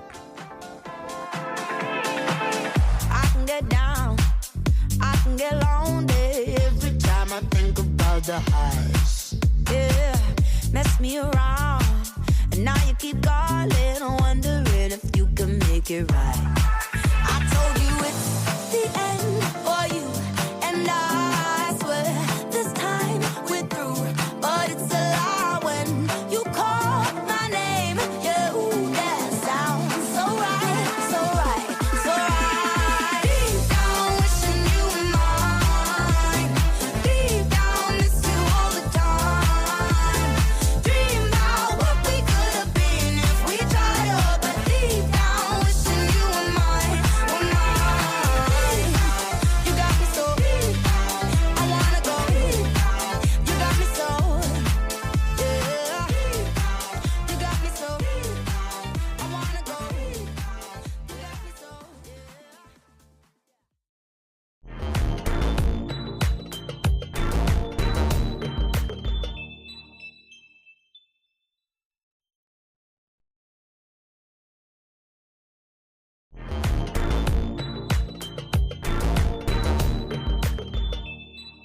We are back. We're back. That was catchy. Right. Okay. It's the jam. All right. Without further ado, it's time for our, as short as I can make it, cavalcade of nonsense. And Jesus Christ, it's all nonsense this week. Well, You started the list. I'm going to leave this one here, and I'm going to plow through it. okay. A senior at a conservative Christian school in Georgia named Emily Wright was weeks away from graduating at the North Cobb Christian School in the Atlanta area, but she took a transgender person to prom. as her date. And shock of shocks, they expelled her. Yeah. Yeah. The principal called her into the office. She was asked, is there anything we should know about the guest you brought to prom? And she said, yes, he's transgender. Her mother, Tricia, continued, I got a call from the principal who said, Ms. Wright, I've been informed that Emily brought a transgender guest to prom. Were you aware of that? She said, yes. Well, I'm sorry, Ms. Wright. With that, Emily was forced to withdraw from the school. I mean, she was not expelled, she was forced, which is the same thing. Distinction without a difference. Invited to grow elsewhere. So it was off property. Mom did sign a form allowing her daughter to bring a guest. And the only limitation stated on the form was related to the guest's age. Right. She says there was nothing in the school's prom guidelines on the student code of conduct explicitly stating LGBTQ plus individuals were not allowed to attend the event. Oh, honey. I feared this might happen, she said. But she thought the worst was that Emily would be removed from the dance. Emily said, I cried very hard. I was just thinking that my entire future was in jeopardy. Where am I going to go to school? Where am I going to graduate? With just weeks left in the school year, she was forced to re-enroll in a nearby public school so she could earn her diploma. According to Mom, the decision is contrary to the school's stated mission and not kind. The school's core values are love for God, neighbor, and self, and respect for people, property, and ideas. But not all people. That's not, in my opinion, ideas. a good example to not be kind, not be loving, not be accepting, to be exclusive instead of inclusive. The school's principal and headmaster, right, is Todd Klingman. He is a graduate of Liberty University. Ew. Yeah. But that's telling. Yeah. So he went to Jerry Falwell's University. Oh, is that who Liberty University is? Oh, yes. Oh, okay. Previously served as head of a school at McKinney Christian Academy in Texas and high school principal and acting administrator of Prestonwood Christian Academy in Plano, Texas. So we're nothing if not on brand. Right. This North Cobb Christian School was founded in 1983 as a conservative, evangelical, Christian alternative to Atlanta's public school system. So she knew where she went to school. Students from 8 underperforming public schools in Cobb County are eligible to receive state funding for up to $6,500 per year to attend private schools. Vouchers. Yeah, vouchers. This is what the Amway Queen wanted, by the way. Never mind. Betsy DeVos. Yeah. To attend private schools, including this one. Yeah. So state funding. Yeah. Paying for this bullshit. In a letter to Klingman addressing Emily's forced withdrawal, her parents said the decision is not reflective of the Christian values you claim to uphold. No, this is exactly reflective of the the alleged Christian values these motherfuckers uphold. Again, this is water is wet. This is water is wet. And trying to actually espouse Christian values to evangelical Christians in 2025 is a fool's errand. I'm sorry. You know, and I don't even know who I'm upset with. I'm just not surprised. Nothing about this surprises me. Nothing. Yes, the school chose to kick out a senior student 4 weeks before graduation because she was being inclusive and kind. No, because she took a trans person to prom with her. I'd like to believe she did that because she was being inclusive and kind. And even if I do believe that that is what was happening, you didn't think you were making a statement. You didn't think you were, you know, I'm fortunately they're not naming the trans person, and I appreciate that much. Right, they blurred the person's face. Right, in the picture. How I mean, I don't know that everyone did that. LGBTQ Nation did that. True. Yeah. Every time this should happen, I mean, it's one thing. Yeah, like it. I'd like to think that maybe she thought she was making a statement, but I think she thought she was trying to do the right thing. Even if she, okay, but that's not what a prom date should be anyway.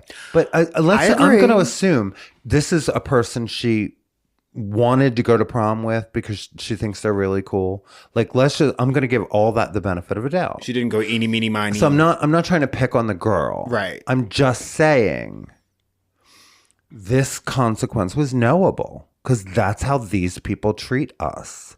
Yeah. And I'm sorry you don't apparently know enough about us to get it. Or the parents of the trans date, you know, I don't even know who I'm upset with. I mean, obviously. So you're saying, like, she might have used the person as a prop? I'm not saying that that's what she intended to do necessarily. I am saying there's so much precedent for the hypocrisy of evangelical Christianity that if you couldn't see this coming 16 miles away, I mean, when I started reading the fucking thing, I saw it coming from New Jersey. Well, so I'm thinking if you're already down there, you should have seen this like fucking high beams coming at you on the highway. That there would be these consequences because a trans person was anywhere near the story. And when you put trans and the word Christian in the same fucking sentence in Georgia, I believe this is where it lands. Yeah. Fine a lie. Well, I guess that's all I'm saying. Like, no offense to the girl. Let's assume she had the best of intentions and this was just a loving gesture. Nobody should be surprised that your school is fucking hateful. And dude is from Liberty University. He was taught hate. Right. He's got a degree in it. For real, though. And that's who's in charge. So what else did you think was going to happen? I would love to see this overturned. I don't see how it is. Because this is what Republicans want. They want state funding to go to Christian schools. And then this is always the consequence. Of course there's discrimination. Of course, oh, poor girl. All she did was take a trans date. Well, if you're really an ally, sweetheart, welcome. Welcome. You just got some on you. Don't act surprised. Right. You don't act surprised. Right. I mean, may all of you do something about it? And then I'll call you an ally, you know, and then I'll believe this wasn't performative and everybody, you know, whatever. But if you didn't think it through, I don't know how to help you because this is very consistent. True. With what happens. True that. And we only notice when the little white girl, the little cis white girl is the alleged victim. Quote unquote. Yeah. Okay. Yeah. Because they're treating their... I'm processing my feelings as we go here. Yeah, I don't know how to read it because I expect this, you know, and I realize I'm old and I realize I've been dealing with fucking fundamentalists for most of my, since I was a teenager, before I was a teenager, really. Right. And I understand how deep their hate runs. Yeah. I understand what they do to us. I've been held down and prayed over. Thank you. Yes, you have. There's nothing in this story that surprises me. So it's clickbait as far as I'm concerned. You know, I hope she gets to graduate, whatever. I hope there were no consequences for her date. That part. For just being her date. Yeah. I hope that they are in a school that actually respects their identity. How about that? But I'm sorry. This, you know, of course they don't spell it out. We got a church around the fucking corner that does that shit. We got a mega church how many miles from here? Yeah. You know, where pastor's wife calls herself an ex-gay. But you don't see that in the brochure. You find out about it, you know, as time goes on and they do sermons about us. Yeah. They look all inclusive if you just check out the website. And lots of people go there, including one of my former supervisors. Explains everything, doesn't it? Does. Anyway, good for you, I guess, for calling out their hypocrisy. And again, I hope your kid gets to graduate. But, you know, to act surprised is, I guess, where I got stuck with the story. Let's move on. This one's fun. Not really. The Army... New guidance for how the U.S. Army will implement the trans-military ban says that its Human Resources Command will alter records for transgender troops to reflect their sex assigned at birth. The new 14-page memo explains some of the administrative steps the Army is taking to implement the trans-military ban and could be reflective of steps being taken by all of the military's branches. Commanders will take immediate measures to update personnel records and administrative systems to reflect biological sex for all individuals, according to the ignorant memo. Other memos that the memo lists include requiring everyone in the military to be referred to with pronouns that reflect their biological sex, including use of the words sir and ma'am, and stating that access to intimate spaces will be determined by sex assigned at birth. Yeah, so it's not enough. Everything that we've done to date is not enough. We got to do just a little bit more to humiliate them on their way out the door, I guess. And this somehow makes America great again, safer. From what? I can't tell you. I'm sorry, I'm still stuck on the idea of y'all really think it's a good idea to teach a bunch of people how to kill, then turn your backs on them like that? Yes, yeah, exactly. The directives coming out are vindictive and aggressive, said Jennifer Levi of the LGBTQ plus organization GLAAD Law. At the same time, they are being issued in a chaotic way, of course they are, that undoubtedly is harming military readiness. Yeah. Not to mention the ones that were in higher office that literally know where the bodies are buried. Oh, but okay, fuck with them. See what happens. Yeah. Of course, another executive order said trans people cannot serve in the military and accused them of being unable to meet the military's high standards for troop readiness. As far as I'm concerned, right now they have none. No standards for troop readiness, lethality, cohesion, honesty, humility, uniformity, and integrity, despite trans people serving openly in the military for years. This from Sergeant Bone Spurs. He wouldn't have been a sergeant. Of course, several lawsuits have been filed to block the implementation of the ban. Several courts issued temporary injunctions against purging the military of trans people as the lawsuits worked their way through the court system, but earlier this month, the Supreme Court, remember them, ruled that the administration could implement the ban immediately. Yeah. And Defense Secretary Pete Hegseth said the military would start forcing trans service members out starting on June 6th or July 7th for the reserves. There are about 4,200 transgender people serving in the military, and 1,000 of them have already identified themselves and volunteered to leave before June 6th. That's a quarter. So that they could keep their honorable discharge. Well, in hopes of getting some of the benefits of voluntarily leaving the military. There's no guarantee to access to your pension or severance or an honorable discharge, said Ray Timberlake of the trans service members organization Sparta Pride. They are one of the estimated 1,000 trans service members choosing to leave the military voluntarily now in order to get some of the benefits they have been earning throughout their career that might not be available if the military forces them out for being transgender after June 6th. This is not voluntary. This is a decision that folks are coming to under duress. So don't any fucking Republican ever again in life tell me they support the troops. Nope. It's despicable. It's disgusting. It's against all decency, let alone our Constitution. It's humiliation for humiliation's sake. It's degrading and demeaning for the sake of being degrading and demeaning. And this is what bullies do. Which is who we have put in charge. We know who to go to for the strategies and maneuvers for the revolution. Mm-hmm. There's that. Well, you know what? Keep doing this bullshit. Keep it up. Keep it up. This is the country they want, I guess, or something. or something.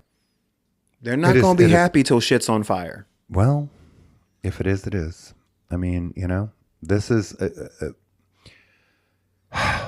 you keep targeting. See, they count on the fact that they're targeting people they know are sane and peaceful and decent. But you can only push people, but so far. Well, once you have nothing left to lose, I guess we'll see what happens. And we already know how fragile these men are. White House has already been set on fire once. Just saying. I'm not suggesting nothing. I'm just pointing out a historical accuracy. Careful what you say, but who gonna rebuild that shit? We know who built it the first time. Right. As if that weren't ugly enough, the Republican House passed a bill banning coverage of trans health care through Medicaid, CHIP, and Obamacare. The Affordable Care Act. Yeah. Mm-hmm. Yeah. It passed by just one vote. Every Democrat voted against it. And almost every Republican supported it. At least it's almost every Republican. That's the only silver lining I got. They passed a massive bill at 7 a.m. after debating all night. It's expected to add 2.4 trillion to the national debt by increasing spending as well as cutting taxes. It will be financed partly with debt and partly with deep cuts to federal health care programs, including cuts to gender-affirming care for trans people, including adults, in federal insurance programs. A provision in the bill, which is being called the Big Beautiful Bill by its supporters, bitches, bans Medicaid and CHIP from reimbursing for gender-affirming care, including puberty blockers, hormone therapy, and surgery for trans people of all ages. This is an attack on the poor. Yep. Another provision prohibits plans offered on the Affordable Care Act. Exchanges from covering services related to a gender transition procedure, according to the Congressional Equality Caucus. This will also affect healthcare plans that aren't offered on the exchanges, but that are required to meet the same coverage standards. This is in addition to $500 billion in cuts to Medicare and massive cuts to Medicaid that will remove coverage for 8.7 million Americans. According to the Williams Institute, Medicaid provides health care to 152,000 transgender Americans, and fewer than half live in states that cover gender-affirming care through Medicaid. If the GOP tax scam becomes law, more than 13,700,000 Americans will lose their health insurance. Out gay Rep. Mark Takano of California said in a statement, but that doesn't matter to Republicans in Congress. They need those cuts to pay for their billionaire buddies' tax cuts, which is what they're doing. That's the real game. Yeah. Yeah. Attacks on the trans community are just the cherry on the top for them. Congress should be working to make healthcare more affordable, not banning coverage of medically necessary care. We're pulling the rug out from underneath millions of Americans who rely on Medicaid. If we really want to honor the idea of freedom that our nation was founded on, we have to protect every American's rights, including transgender people's right to access evidence-based care without government interference. Yeah. That's what Republicans used to stand for. They stand for nothing now, other than lining the pockets of billionaires so that they can fuck with people they don't like. Black people, brown people, trans people, queer people. I mean, you're probably next on the hit parade. So pay attention. It's us at the moment. I can't think of much to say that is not violent or setting shit on fire right now. So I'm sorry. Keep going. Yeah, the White House had warned congressional Republicans that voting against the bill would be considered the ultimate betrayal, which brought the few Republicans who were worried about increasing the national debt in line with this president's agenda. It ultimately passed by one vote, 215 to 214. All Democrats voted against it, joined by 2 Republicans. At least there were 2. Right. But almost all House Republicans voted for the bill. It now goes to the Senate, where Republicans hope to pass it under the reconciliation process. That allows some budget bills to pass without the possibility of a filibuster, meaning only 50 senators will have to vote to pass them instead of 60, and there are currently 53 Republican senators. The president provided many of the ideas for the bill and has been supportive of it, making it likely he will sign it into law if it passes Congress. Dear God, this is chilling. They want us dead. Yeah. They want us dead. And it's a collective us. You know. Shit. Oh, yeah. All I can say is hold on. You know, to trans people who rely on Medicaid, hold on, hold on, hold on. You are not the problem, my dears. You never were. Thank you. I was going to say that. Never were. You are the scapegoat for these bullies, these children's genital fetishists who don't want you to see what they're actually doing. Yeah. Even though they're not even trying to be slick no more with it. No, they're not. They're emboldened. They're emboldened beyond all reason, and this is real world consequences. It starts with us. It won't end with us. It will not. So I hope if there are Republicans of good conscience left in the world, I hope you pay attention, because this will affect your friends, your neighbors, yeah, it's much more far-reaching than just the trans community. But that should be enough. That should be enough to stop all of this in its tracks, because it is nothing but hateful, destructive, and very expensive, by the way. Mm-hmm. So if hypocrisy hasn't yet been explained to you, Doge is supposed to be saving all this money so that they can turn around and spend it giving tax cuts to people like Elon Musk. Right. Uh-huh. You can't make it make sense. You can't. Not without a lens of twisted racism, homophobia, transphobia, xenophobia. Any more? Anything I left out? Giving me agoraphobia. And idiocy. Yeah, so they did pass the bill. It's sitting with the Senate. They're trying to force it through. So let's see what happens. Because they put all this into a budget bill. This is a fisting dry. Let's see what happens. By the way, the Supreme Court in the UK ruled that trans women will be searched by male officers. Yeah. Male officers will begin performing searches of trans women following the ruling on the definition of sex. The British Transport Police says it has adopted a new interim position, which will mean trans people held in custody will be searched by an officer in line with their birth sex. God help you if you're intersex, I guess. The force has become one of the first to announce a change of policy in light of the divisive court ruling. Trans women in custody will be searched by male officers, while officers who are trans women will no longer be able to search female detainees. Yeah.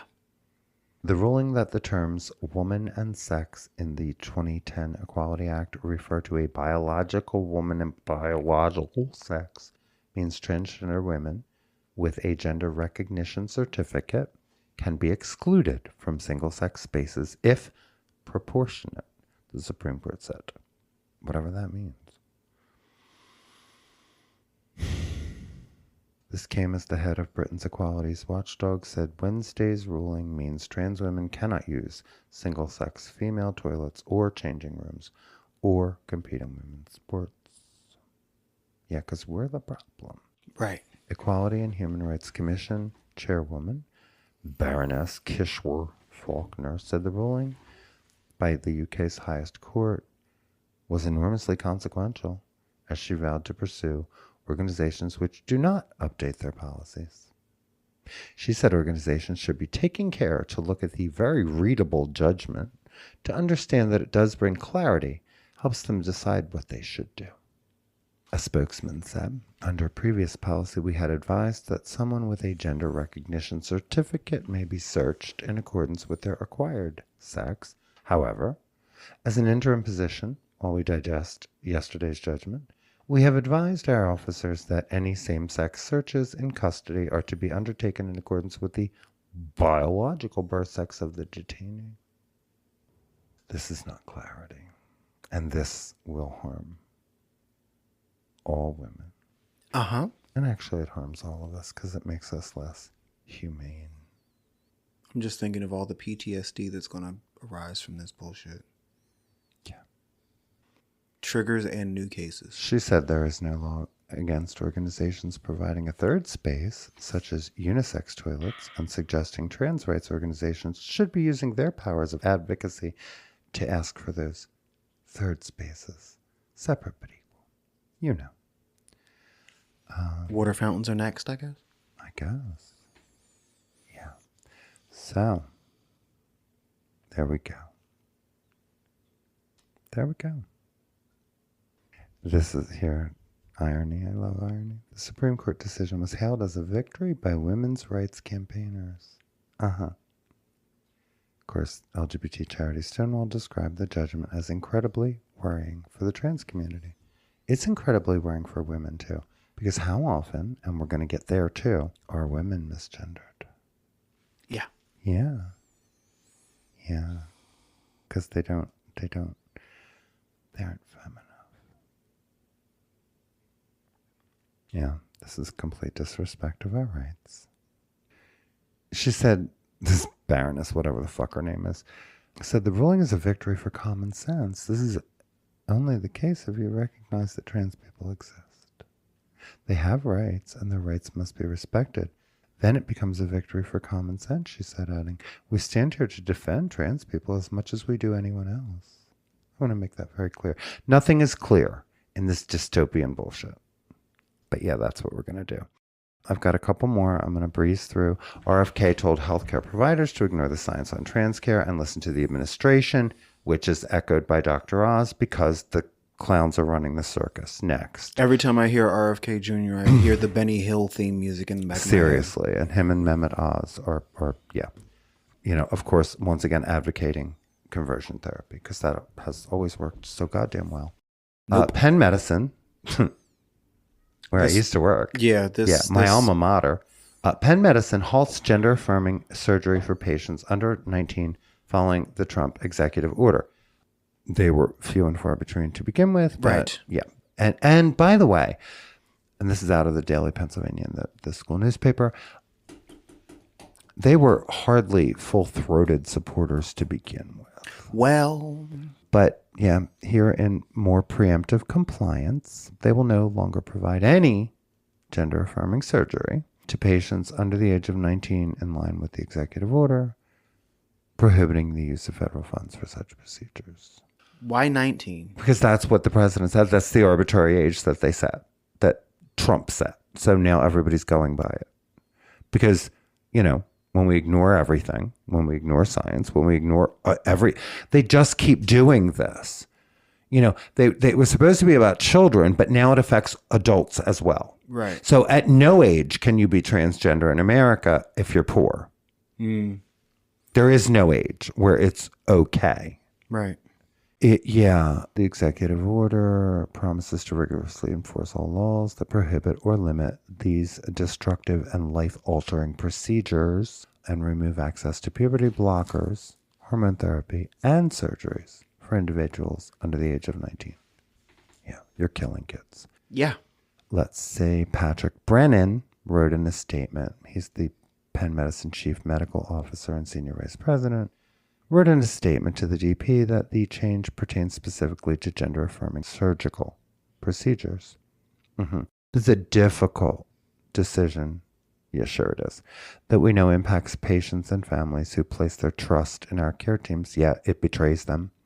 We remain deeply committed to ensuring a respectful and welcoming environment, fuck you, for all members of the communities we serve, and providing comprehensive medical and behavioral health care and psychosocial support for LGBTQ plus individuals while complying with federal government requirements. You can't do both. You double-speak asshole. Yeah. While PenMed does not generally treat minors, of course they don't, with gender-affirming services, they notified a small number of affected patients. Earlier this week, Secretary of Health and Human Services RFK Jr. sent a letter to healthcare affiliates urging compliance with the executive order. The Centers for Medicare and Medicaid Services also sent a letter requesting information from hospital systems regarding pediatric sex trait modifications performed at their facilities. Jesus Christ. Sex trait. Okay. Yeah. Engineering graduate and Pennsylvania State Rep Rick Krajewski called the decision disappointing, unnecessary, and wrong. No kidding. Gender-affirming care is health care, he wrote. It saves lives. The university must stop giving into bigoted federal demands without a fight. Yes. PenMed has joined other health systems, including the University of Pittsburgh Medical Center and Penn State Health, in rolling back gender-affirming care programs. It comes after PenMed quietly scrubbed or took down over half a dozen websites previously containing commitments to diverse admissions, hiring, and care practices, continuing Penn's widespread rollback of diversity programs, policies, and initiatives. Penn initially removed references to inclusion and equity in February, following the crackdown on DEI, and the new erasures come in the wake of increased federal action. So Penn is now being run by a bunch of fucking cowards. Yeah, wow. It is. Thank God I don't work there anymore. It turns my stomach. Yeah. An institution I had such high regard for, just rolling over and playing dead. It's disgusting. Yeah. And, not even being forthright with the information, because, yeah, really, they weren't doing much to begin with. But, yeah, let's jump in line. You could have at least stood behind the little bit you were doing, but not them. No. It breaks my heart. It's an institution that I love. Mm-hmm. That I love. And it's heartbreaking what they're doing. Yeah. That, they don't care that they're throwing us under the bus. We're easily we're disposable. We're learning that more and more from more and more institutions. Mm-hmm. We already knew it from our government. Mm-hmm. And now our cherished institutions are acting like they are also mindless, gutless, and without soul, without decency. Yeah. Just to wrap it all up, a trans man used a woman's restroom to follow the law, and police detained him for it anyway. Damned if do, damned if don't. Exactly. No one was in the restroom while he was peeing. God damn it. But then a man busted in to the women's room, by the way, and demanded he leave immediately. And then it all got worse. A bar owner in South Carolina reportedly spied on a trans man while he used a women's restroom stall, and then called him anti-trans slurs shortly before police detained and charged the trans man for public intoxication and disorderly conduct. The trans man, who said he was sober and not creating a disturbance, and I believe him. I was going to say, I believe that. Shared the experience on TikTok and is now conducting crowdfunding his move to California, where he hopes to feel safer. Hope you do. South Carolina doesn't have a law restricting trans bathroom use in businesses, and the trans man had an F gender marker on his government-issued ID, meaning his restroom use matched his ID.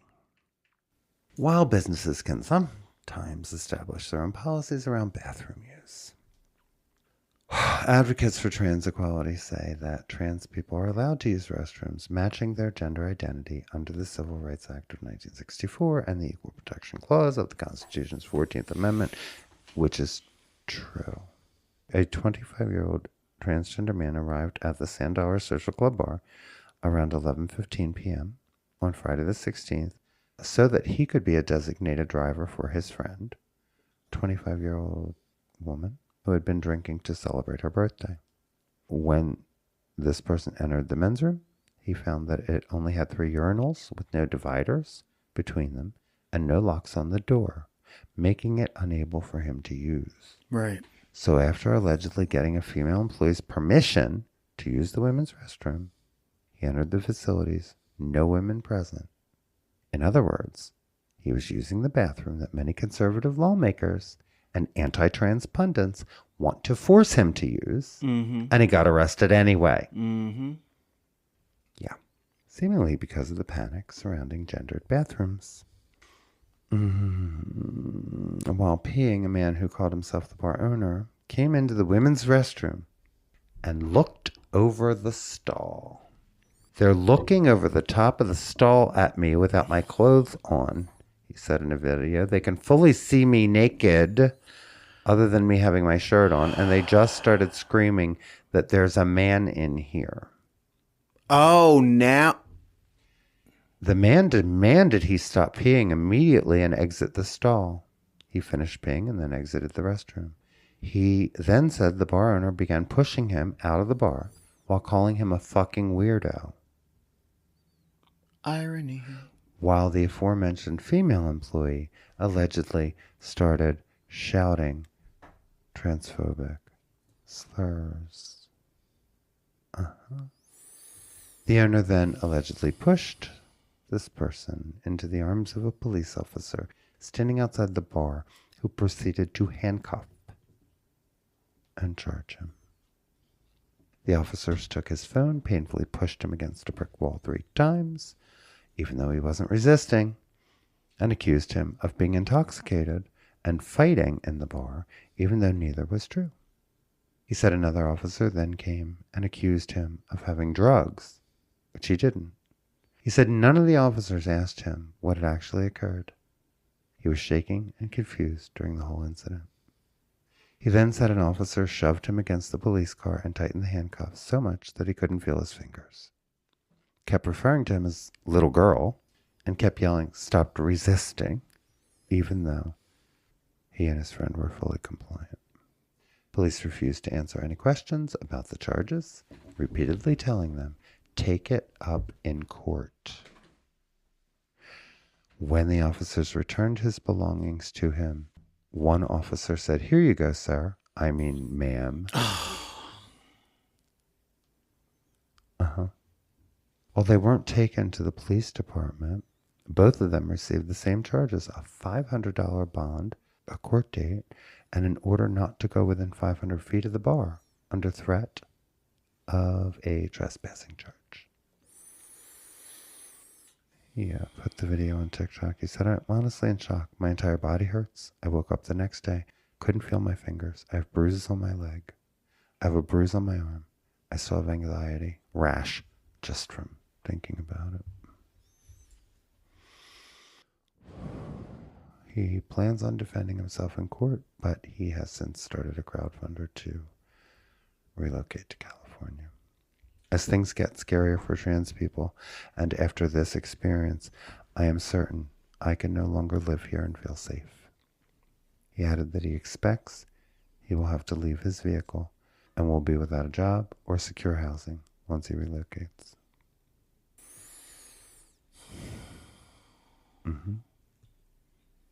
Yeah, this is what they want. You can't make it make sense because it doesn't. It's nothing but cruel. It's nothing but ugly.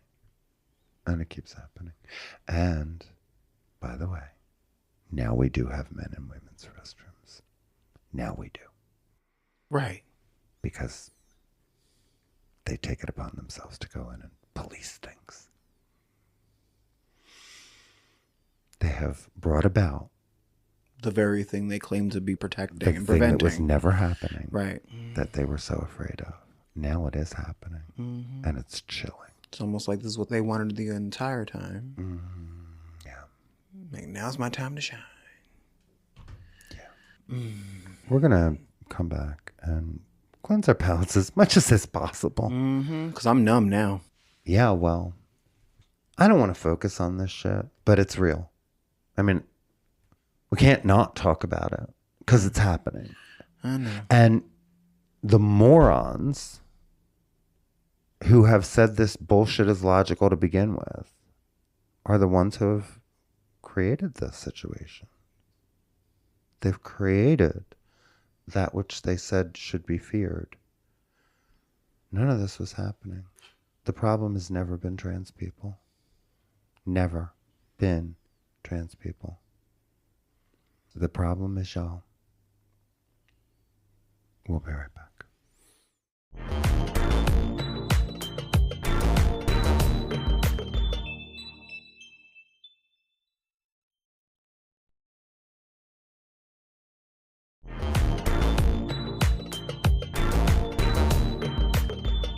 And we are back. We're back. I feel like I can't cleanse our palates without cleansing our palates. Queer and trans people have existed and will exist forever and ever and ever. Amen. And we are fucking magic. And, you know, this is not the first time in the checkered history of our country where people have been demoralized. Nope. Demeaned. Nope. And erased. Nope. The question is whether we're going to keep letting it happen. That's the question. And, you know, they've targeted everyone before us, and I feel like it's going to come back around on the hit parade. And now they are targeting the smallest, most vulnerable minority. So I guess we're going to find out who we are as a nation, aren't we? Mm-hmm. Yeah. It is the start of Pride Month. It is. And I'm going to keep talking. How about you? You know that. All right, then. I see Quinta Brunson, right? Brunson. Yes. Is being honored with a mural at the alma mater that inspired Abbott Elementary. Yeah, this was last week. Philly Mayor Sherelle Parker gave Quinta Brunson a key to the city at a ceremony that was dedicating a mural at Brunson's alma mater at Andrew Hamilton School. Okay. Her parents and siblings were in attendance, along with Joyce Abbott, who is the teacher who inspired the name of the show's fictional school. Right. So the mural is called Blooming Features and was created by artist Athena Scott with input from Brunson and Hamilton students and staff. Oh, I love that. Yeah. Its brightly colored depictions of real people from the school wrap around the outside of the school's red brick facade. Okay. Brunson described taking inspiration from the murals painted along her subway route as a kid, especially when she saw one of her own teachers featured. She said she hopes this mural has the same effect. Why do I get the feeling she's talking about the one at Broad and Spring Garden, which is one of my favorites in the whole city? It's a great mural. It really, really is. This is fun. Yeah. I love Initially, there was a version that she vetoed because they wanted to have depictions of folks from the show on the wall. And she was like, no. It has to be real people. Okay. Because we want to see ourselves. We don't need to see more famous people on the wall. Good. You know what I'm saying? Good for her. Good for her. Yeah. She said, you don't need to see famous people on the wall. You need to see you on the wall. Painted. Beautiful. We are beautiful. It makes a difference. It made a difference for me. So I know even if it makes a difference for just one child, that one child matters. Okay. Go ahead, girl. So when I mentioned this has been a week full of divas, I was first talking about Dominique Jackson. I was also including Quinta Brunson in that. Yes. Good on her. I love that story. Ain't none of us going nowhere while this nation is going insane. We're all still here. Word. Just saying. Speaking of divas. I was getting ready to say, speaking of divas. Jesus fucking Christ. Patti LuPone did an extended interview in the New Yorker. This story developed as I was putting it in the fucking notes. There are so many articles here. I don't even know which one to open first. Go in order. She ran her mouth, as she was wont to do sometimes. She made some unfortunate comments. Unfortunate. Go ahead. I mean, characterize it as you will. You should really, I am a fan of Patti LuPone. Not okay stuff. Always have been. She intimated like some feud, or she said that Audra McDonald was not a friend, first of all. Right. I think there might be a little jealousy there because Audra is celebrated, 3 times over. Uh-huh. Or something. And Audra McDonald basically said, I don't know what she's talking about. If there's a rift between us, I don't know what it is. Class personified. Yeah. See, Patti LuPone has always been an outspoken personality. And that's one of the reasons why I have been a fan of hers, right? She went far. This whole thing Too just far. felt like it was being unnecessarily bitchy. Okay. And I'm not disagreeing that point at all. Because, okay, so she was doing the interview for, what was it? The New Yorker. Yeah, she was doing the interview for the New Yorker. And they asked her about Audra McDonald's job, what kind of job Audra McDonald's doing in Gypsy, the wonderful. Fabulous, flawless performance. We saw it. We loved it. Go see it. Yes, I squeaked, I laughed, I cried. It became a part Exactly. of me. I better than I've ever seen it done. I'm sorry. Right. Better than ever. Right. So Patty's answer to the question was to like fetch a dramatic sigh and then look out the window and go, "What a beautiful day." Right. Like, why? Okay, Why? right. Right. Why indeed? And again, maybe it was meant to be funny. I don't know. There's no way that wasn't bitchy. Okay. I mean, it sounds bitchy, but it also sounds jealous to me. Well, that's what I'm hearing. Okay, that can be the root of the bitchiness. Yeah, I'm hearing an ego that, And then you can't say bad shit about that performance. for real though. And then Keisha Lewis had to like catch a stray because Apparently she referred to herself at some point as what? a Broadway veteran, which she veteran. is. 40 years, I think I heard. And that Well, Keisha has been in like something like 10 shows. Okay. How old is she? I thought I saw something that said she's been around forever. Just not as many shows, perhaps. And I believe she's been on Broadway for 40 years. I think that counts. Right. So I'm sorry. She's 59. Patti LuPone is 76. She played Rose in 2008. Right. Yeah, which, like I said, that sounded a little kind of bitchy jealous. Yeah, so she's like saying, like, so Keisha Lewis referred to herself as a Broadway veteran, which is true because she's been in the game for 40 years. Right. On Broadway. And Patti LuPone took it upon herself to say, here's the problem. She calls herself a veteran. Let's find out how many Broadway shows Keisha Lewis has done because she doesn't know what the fuck she's talking about. She's done 7 and I've done 31. Don't call yourself a vet, bitch. Is it actually 10 or 7? Hold on. How many? I thought it was 10. How many Broadway shows has Keisha Lewis been in? Here's an answer from wikiwin.com. Oh, 4. Then maybe it is only 7. Big River in 85, Once on This Island in 1990, Leap of Faith in 2012, and Hell's Kitchen in 2024. Yeah, but why did she say 7 then? Maybe that's where she was a lead? Here's my problem. Well, let's get to the whole story and then I'll get to... Okay, so she called herself a veteran. Right. But, that her presence on Broadway spans 40 years. Right. No matter how you slice it. Right. Perhaps not as many shows. Perhaps not as many opportunities, Patty. Let's get real. Oh, yeah, because I saw someone wrote a piece and basically they said white privilege is being able to sit and criticize 2 of the very few black lead actors on Broadway, comparing your record to theirs, ignoring the lack of opportunities for some people over others. Yeah. Some could say, white privilege is giving up your SAG card and still being offered and taking offers for Broadway shows. But, sure, you got a mouth. Go ahead. Say more shit. But if we say this to you, then you get an attitude.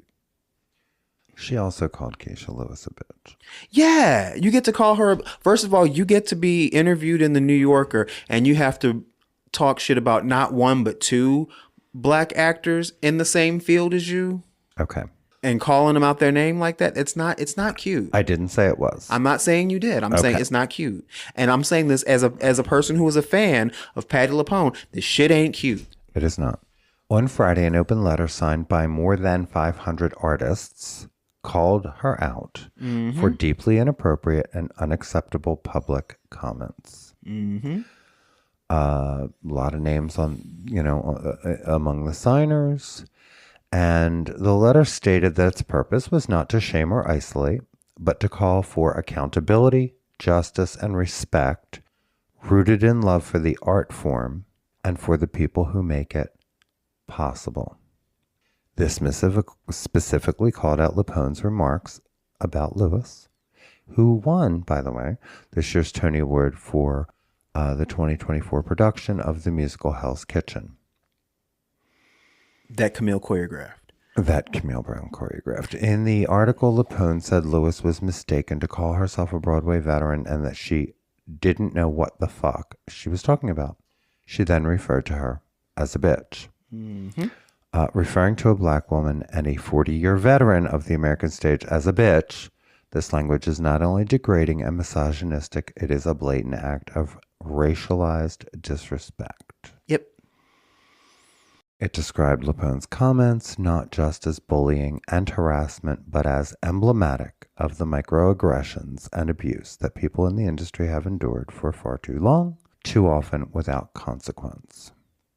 She was also chided for publicly attacking a woman who has contributed to this art form with such excellence, leadership, and grace, and to discredit the legacy of Audra McDonald, the most nominated and awarded performer in Tony Award history, is not simply a personal offense.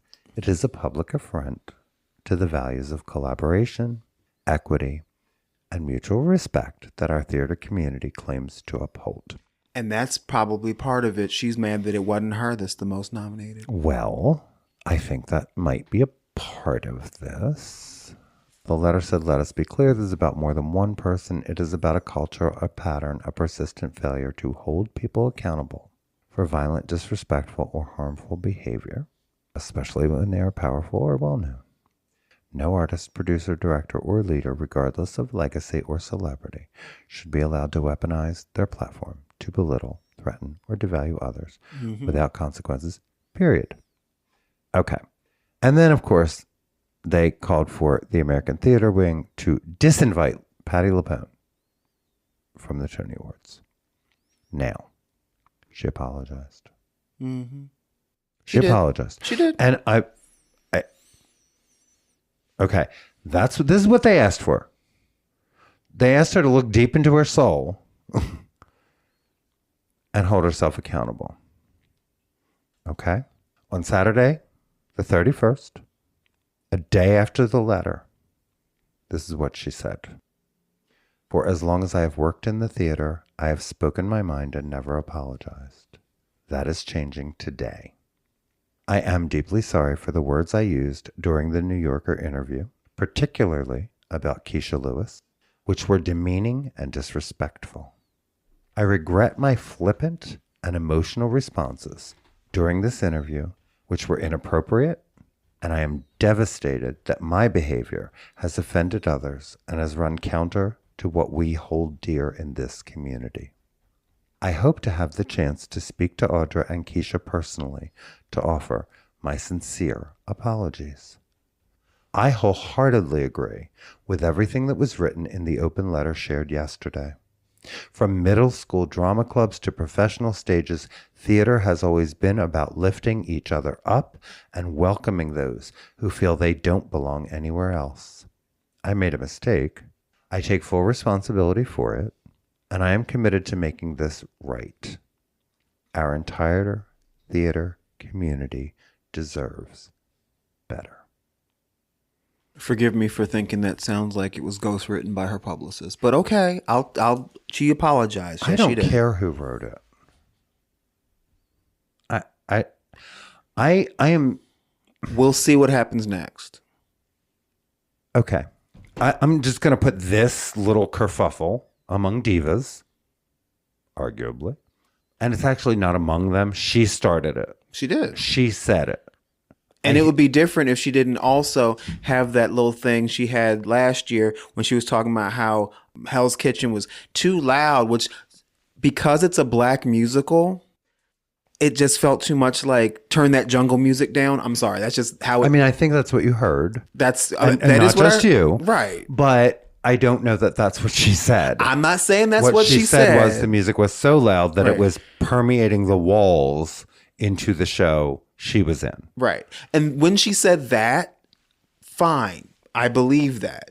But it was like every time anyone mentioned Hell's Kitchen to her, then she was like, it's too loud. It's too loud. Just, Okay, I you know know. what I'm saying? Just, I do know that. All right, go ahead. I'm sorry. I do know that. I mean, I'm going to put this in the context of all the other horse shit we just read, okay? And I want to put this in the context of Bette fucking Midler, okay? Because she didn't just go after one or two other women in an ugly and disrespectful manner. She went after the entire trans community publicly. And when called out, she doubled down. There was no apology forthcoming. There was no introspection. There was no soul searching. And you'll recall my little voice had shit to say. Mm-hmm. And I stayed out of the comment section. I was a sniper because I wasn't going to read everything that got said about me. And that was the last tweet you twatted. It was. For just standing up and saying, you know, all she had to do was get herself educated and come back and say, I'm going to do better. But she couldn't be bothered. Right. Patti LuPone responded swiftly, addressed the behavior, and said she wants to make it right. Okay. What else can she do Okay. besides go away? Just go the fuck away and disappear and never speak again. And no one wants to. And see, Well, okay. I don't know what I don't know what everyone wants. I just know that she did respond and say, I fucked up.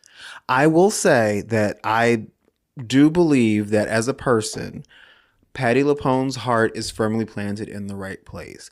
I think she just forgot herself and she thinks her shit don't stink and it caught up with her. And, you know, showbiz crazy. You know, She's been fabulous for so long. She thought she can get away with saying whatever and she let's wanted. not suggest it's entirely easy to be a woman in show business for all these years. Let's not assume that she ain't had a row to hoe. But it doesn't make this okay. Right. But it also doesn't make it worse. You know what I'm like? Like, I'm not trying to say Patti LuPone ain't shit and she ain't worth shit. I think and she don't thought deserve it was a bitchy woman thing and did not consider right.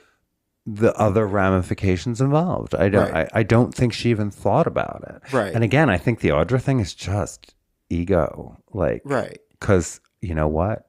Like, I'm not sitting here saying I think Patti LuPone is a racist or nothing like that. I'm not saying that. She behaved like one. right. I got that. I think she's a highly privileged white woman who forgot herself and forgot where she is, who she's next to, who she's among. She is now, you're right, a highly privileged white woman. Yeah. She wasn't born into privilege. She was Northport Patty. We know this. We're talking about now. I don't know her then. Well, yeah, but this is not Donald Trump, who was born somewhere between third base and home plate and still managed to fuck it up. This is somebody who created their own career, used their talent, privilege. and now she is. Yes, and she's always had that. You're right. Thank you. That's all I'm saying. And she's also been a woman in show business. Okay. Two things can be true at the same time. Yes. And I think my larger question is, now what? That's Are we going to give her grace? Are we going to allow the possibility that this is sincere? Well, that's what I'm saying. That she got called, she was checked. This is what I'm saying. She didn't double down like Bette. She didn't dismiss it like, how dare you? Okay. She said, My personal stance is I think that statement, whether it was sincere or not, was co-written, if not fully written, by her publicist. And I am willing to give the grace of seeing what happens next. Okay, I'm not sure everyone is. Well, I'm not speaking for anyone else. I'm speaking for me. I think we're going to see, what happens. Right. And I'm not that. That's how I'm looking at it.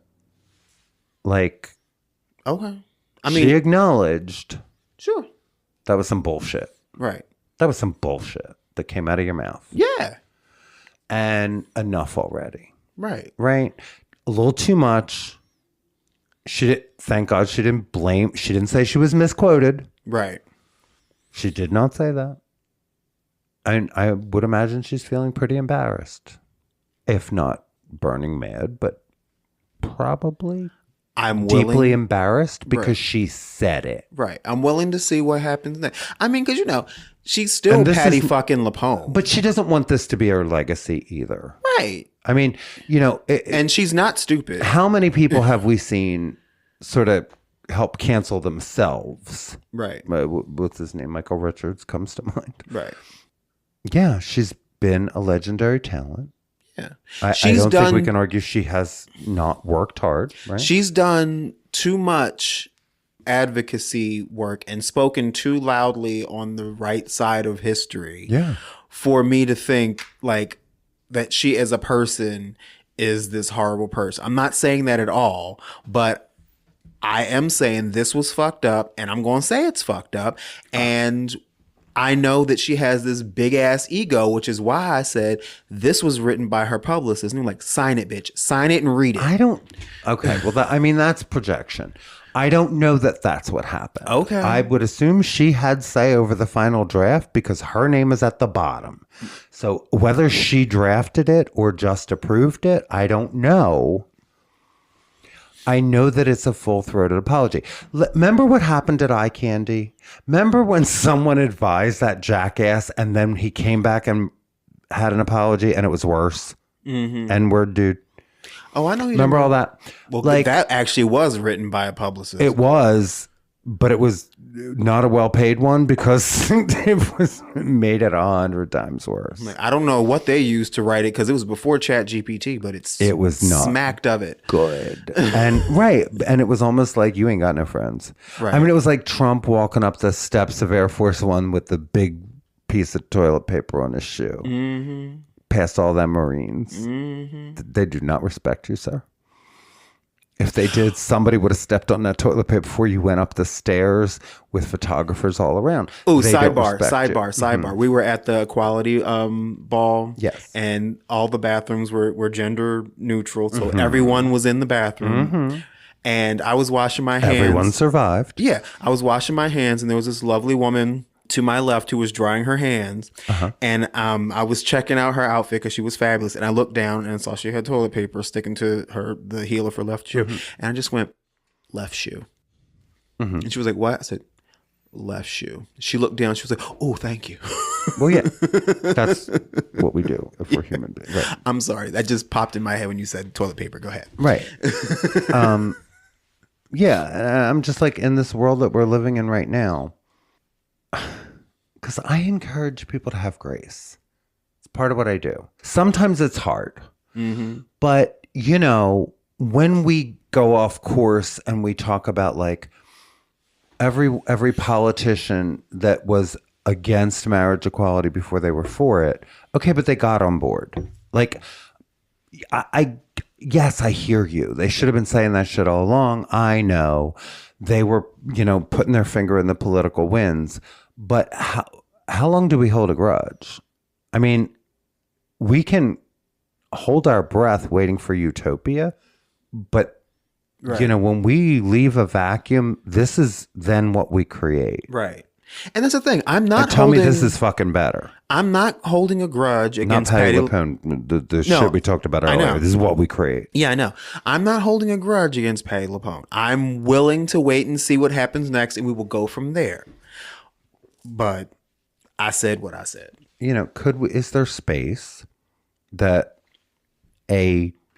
obviously wealthy, obviously talented, storied, careered, 76-year-old performer said some shit she deeply regrets, checked herself, and doesn't want to leave it there. Doesn't, it was fucked up. I'm sure she'll do something. Checked her own ego. Is it possible we leave room for that? I'm sure she'll do something good at some point in the near future. She's, like I said, she's still Patti LuPone. She's done what she's done and she will continue to do what she does. I'm just saying she really fucked up this time. Well, we'll see. We'll see if she does. We'll see. Who knows? The same person who opens her mouth and says this kind of shit is the same person who opens her mouth and says the good shit too. So, you take the good, you take the bad, you take them both, and there you have the facts of life. Yeah, who was the guy? Who was the 6 feet under guy? Who was Dwight Schrute in The Office, but before he was that, he was the under. Rainn Wilson. Rainn Wilson. Yeah. I remember saying some problematic shit at some point. We took the long way around to get to Rainn Wilson. Yeah, sorry about that. It's okay. And we got there. And then, came back and said, my bad. Yeah. I went and educated myself. I didn't know what I was saying. I spoke out of ignorance. And I'm really sorry for it. And I believe that apology. I do too. And, that's what Bette should have done.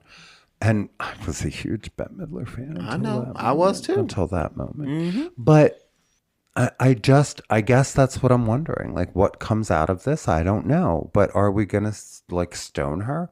She fucked up. No. But are we going to look at everything and say, you know what? Often we love the fact that she's a diva. And this time, it wasn't okay. Yeah. I don't know that people are calling for her to be personal. Canceled, but we're allowed to be mad at her. 500 is a lot of people. Well, I didn't there's say a people lot of can't be motherfuckers mad. on Broadway. I didn't say we don't get to be mad. I said I wonder what comes next. That's all. I just wonder. Is there room? Is there grace? Does grace exist anymore? I don't even know. Because I know it needs to. I have said this many times, and I've probably said it more than once on this microphone. It is possible to say or do something that is racist, sexist, homophobic, transphobic, etc., and not be a racist, homophobe, transphobe, etc., etc. It is possible, yes. Because you didn't realize the impact of what you were saying or whatever. Right. We hope that once you know better, you do better. Correct. Once we tell you that what you did or said was racist, homophobic, transphobic, etc., etc. Yeah, maybe don't argue. And you do it again. Right. Now you are a racist, homophobe, transphobe, etc., etc. Right. And I think, the whole thing with the sound and the whatever. Let's just assume that was all there was to it. She was just appalled that, the sound was carrying. That was her being a diva. Into another show. That was diva behavior. She stepped over the line when she made it personal with the actress. That part. That was bullshit. Right. And it was a little cunty when she wouldn't sign the program from the other show too, Right. but whatever. Right. Yeah. But it was diva behavior until it got personal. Right. Now you're diminishing an actress. Mm-hmm. It's one thing to say, the other thing, and people I think gave her the benefit of a doubt when it was just about sound carrying. Right. But not so when now you're going after someone who had nothing to do with the sound. Right. She did win a fucking Tony though. And you want to diminish. Right. How many years? And are we a community or are we not? Well, right. And not respect the fact that maybe she has only had 4 to 7 roles in 40 years. Think about it, Patty. Mm-hmm. Think about that. Mm-hmm. You think you were just that much better or were you that much whiter? Well. And thank God for Audra, whose talent is so huge. Right. She's been able to break some glass and keep going and be celebrated. Mm-hmm. And she didn't get to do that by being a complete fucking diva because that was not possible. Right.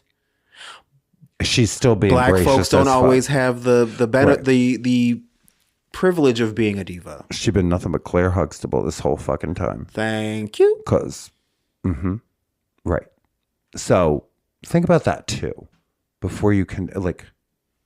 Come on. Mm-hmm. She has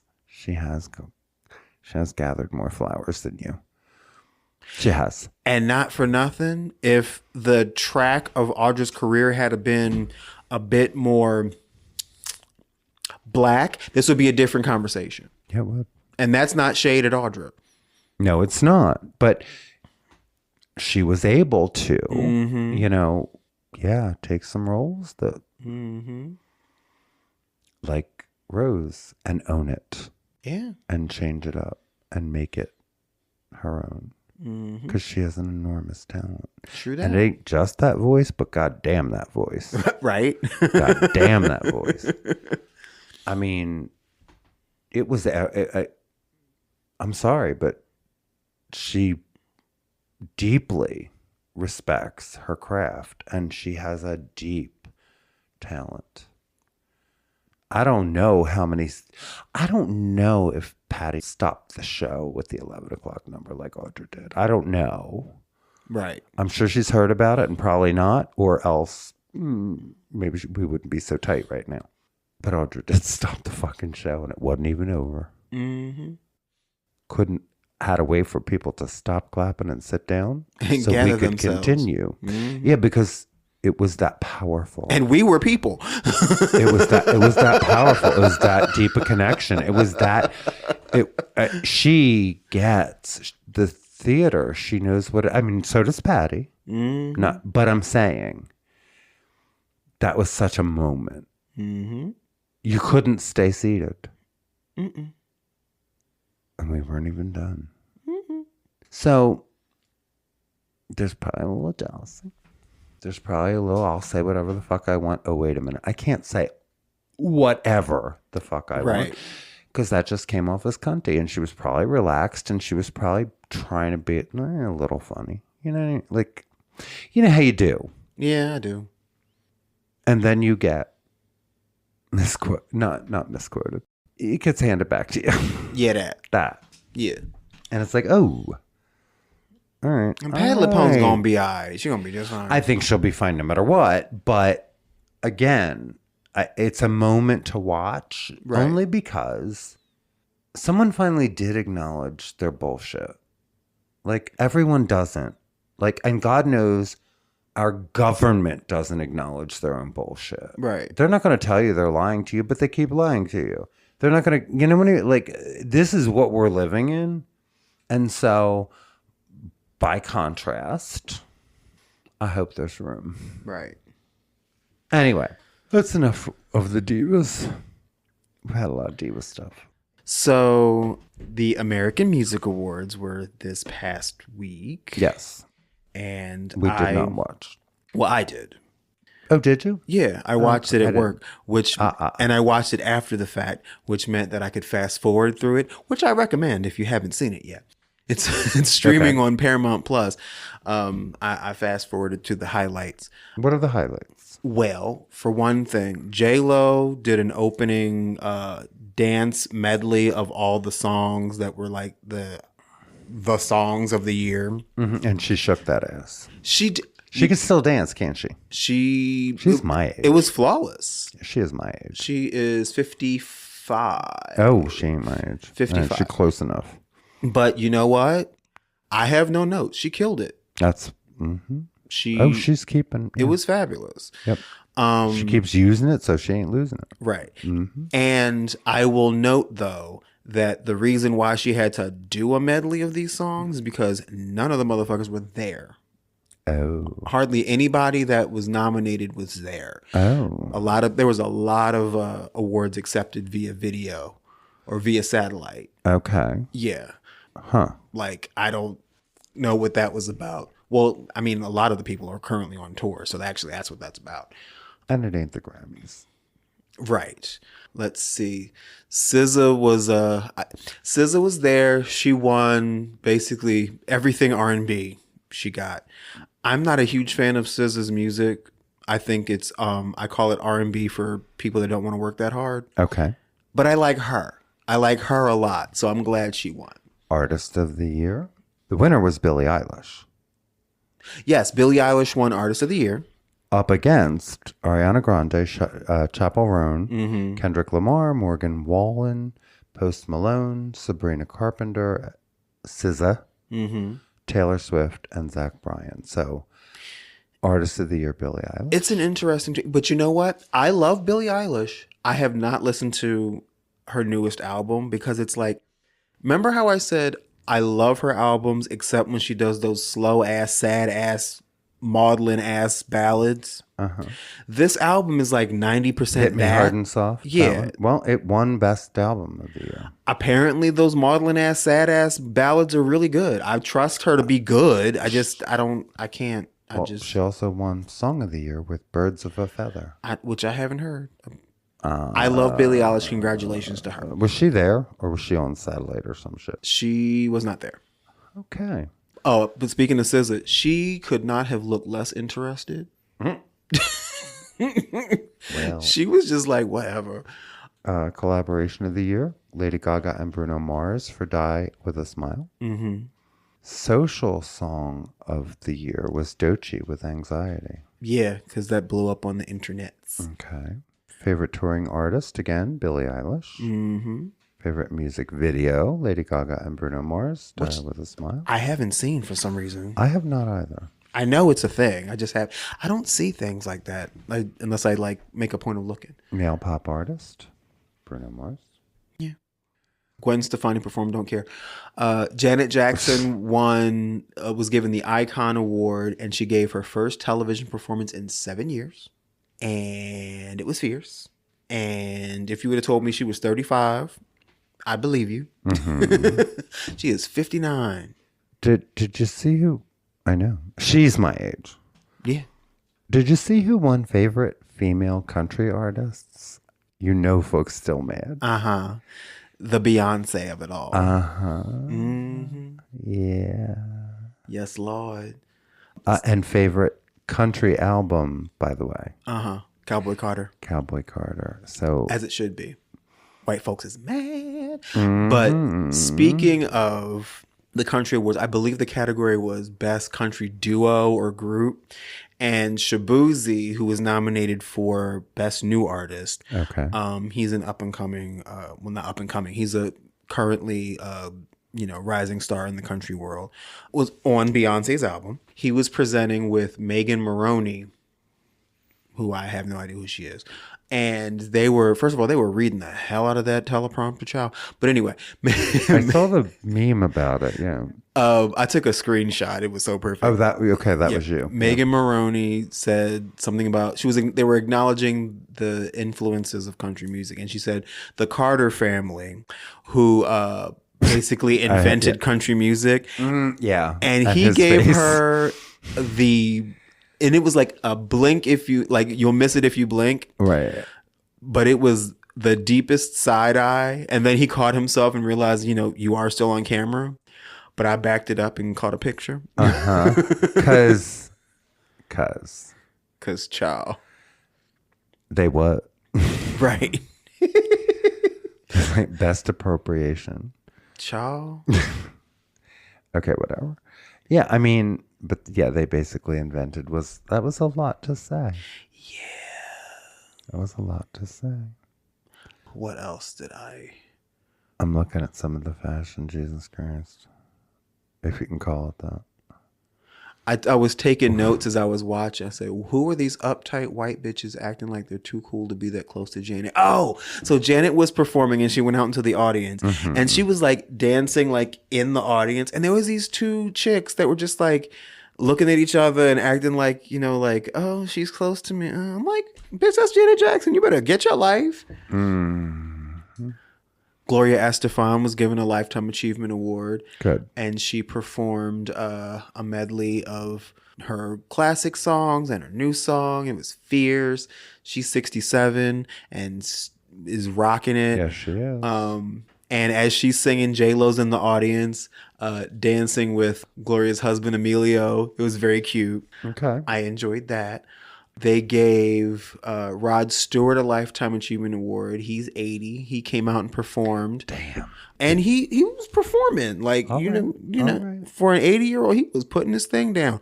He did a really, really, really, really, really long version of Forever Young that like spanned like there was like violinists and it was all this stuff going on. I fast forwarded through it, and the reason why I know it was long is because everything else I fast forwarded on 2 times the speed, and it was just like 1, 2, 3. All right, next. 1, 2, 3, 4, 5, 6, 7, 8, 9, 10, 11, 12. Why is this still going? God damn, this song ain't that long. Well, is this your last performance? Are you trying to get it all in? maybe. Who knows? But that being said, for one thing, he looked good. Well, good. And he still is doing the thing. Okay. And he deserved the Lifetime Achievement Award. All right, I'm not hating. Yeah, I mean, he's been around a long time. Yeah. Long time. Yeah. Those are my highlights. Okay.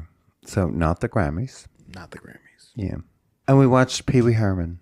The Pee Wee Herman documentary. Well, the himself. Paul Rubens. The Paul Rubens documentary. Pee Wee as himself.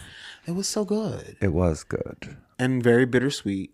Like, yeah. He had such a meteoric and dynamic career, but he couldn't really enjoy it all because he was closeted for most of it. And he felt that he had to have the career. Yeah, and I didn't realize how out he was before he then closeted himself in order to have. Yeah. And that was sad. It was sad. He had a boyfriend that he loved. Mm-hmm. He was, living an artist's life, but not enough. Yeah. And then, yeah. And I feel like they did a good job trying to, put the charges against him in context. Yeah. Because when you look at it, it's like, wow, that was some bullshit. Mm-hmm. And it was. It was. Like even if it wasn't, which she says he was not, but, that whole movie house thing blown out of proportion. Yeah. And then the thing with the pornography was just absurd. Because I vaguely remembered hearing something about quote unquote child pornography. And I was like, oh man, really? And then like the more I looked into it, I was like, that doesn't sound. No. And then I looked what he had was like vintage. Right. Not even porn, like that stuff that used to be. I mean, some of it was a little porn, but the vintage porn of it all was, the nudist magazines and the bodybuilder magazine and all that kind of stuff. And he had a formidable collection that you might see in any museum. Right. And none of it was child porn.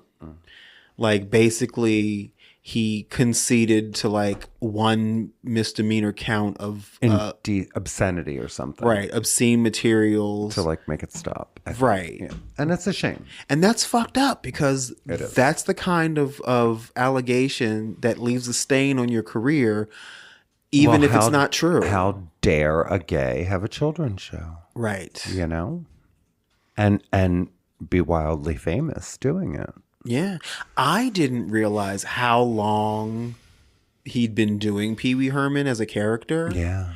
And how avant-garde it was when it started. Mm-hmm. Like that was some like late night, gonzo theater shit at first. It really was. And they just refined it and refined it and refined it until it became what we know. Yeah. He found his niche and then took off like fire. Yeah.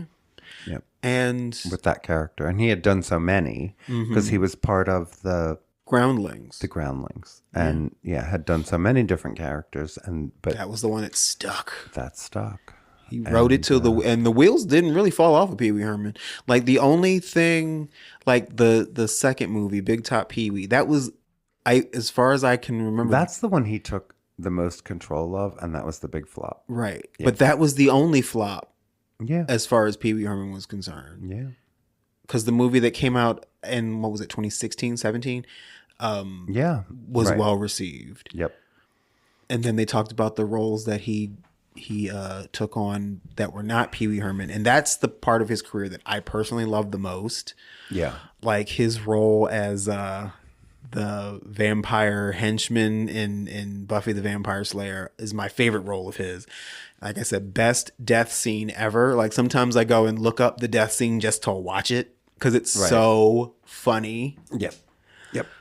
And I mean, he did continue a career. Yeah, his role as the hairdresser in Blow was amazing. Right. Like he was a really fabulous actor. And what was amazing was like he didn't tell anyone involved in the making of this documentary that he had cancer. No, he didn't, because he died. Yeah. He did. Well, yeah, he didn't tell them. So it doesn't end maybe as they would have liked, but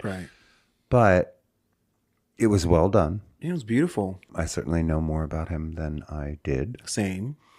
And I loved him more than I did, and that's saying something. Yeah, it was definitely worth watching. So it's streaming on HBO Max, so I definitely recommend. Absolutely.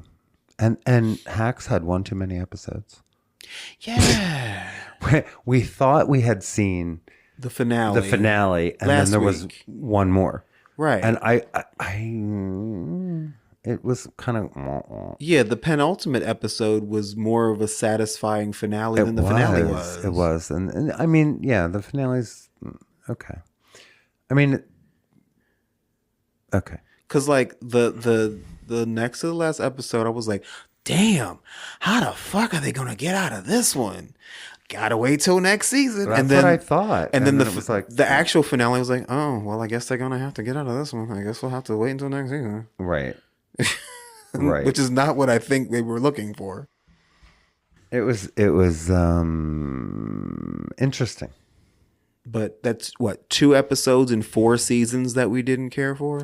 Yeah, it wasn't that I didn't care for it. It's a pretty damn good track record. Right. It was just, I really thought where things were left was where it was that was the cliffhanger. Yeah. And then, we had one more. Right. So, but I think the one more was the one more. Yeah. So. It bees what it bees, Joe. Truly. Yeah. I got nothing left. Me neither. I think it's time for, how about some podcast business? Yeah, let's do that. Okay. If you haven't already, why don't you swing on by Apple Podcasts or Good Pods or wherever you enjoy our show and leave us a review or a rating or hit that subscribe button.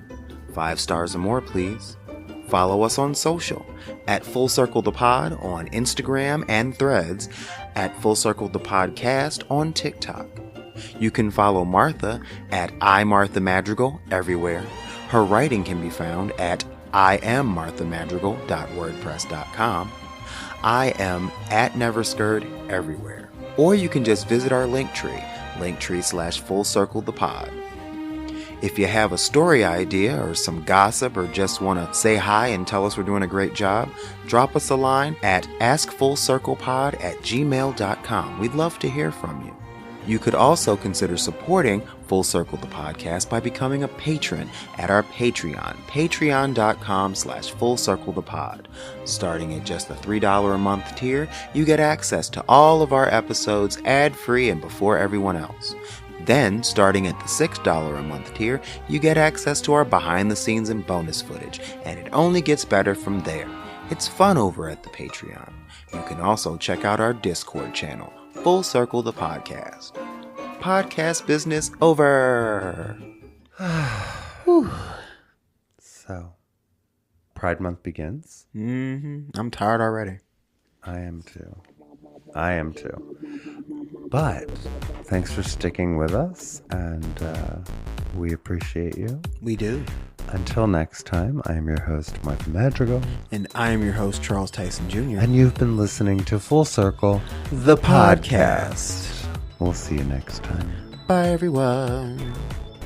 Full Circle is a Never Scared Productions podcast, hosted by Charles Tyson Jr. and Martha Madrigal, produced and edited by Never Scared, executive produced by Charles Tyson Jr. and Martha Madrigal. Our theme and music is by the Jingleberries. All names, pictures, music, audio, and video clips are registered trademarks and/or copyrights of their respective copyright holders.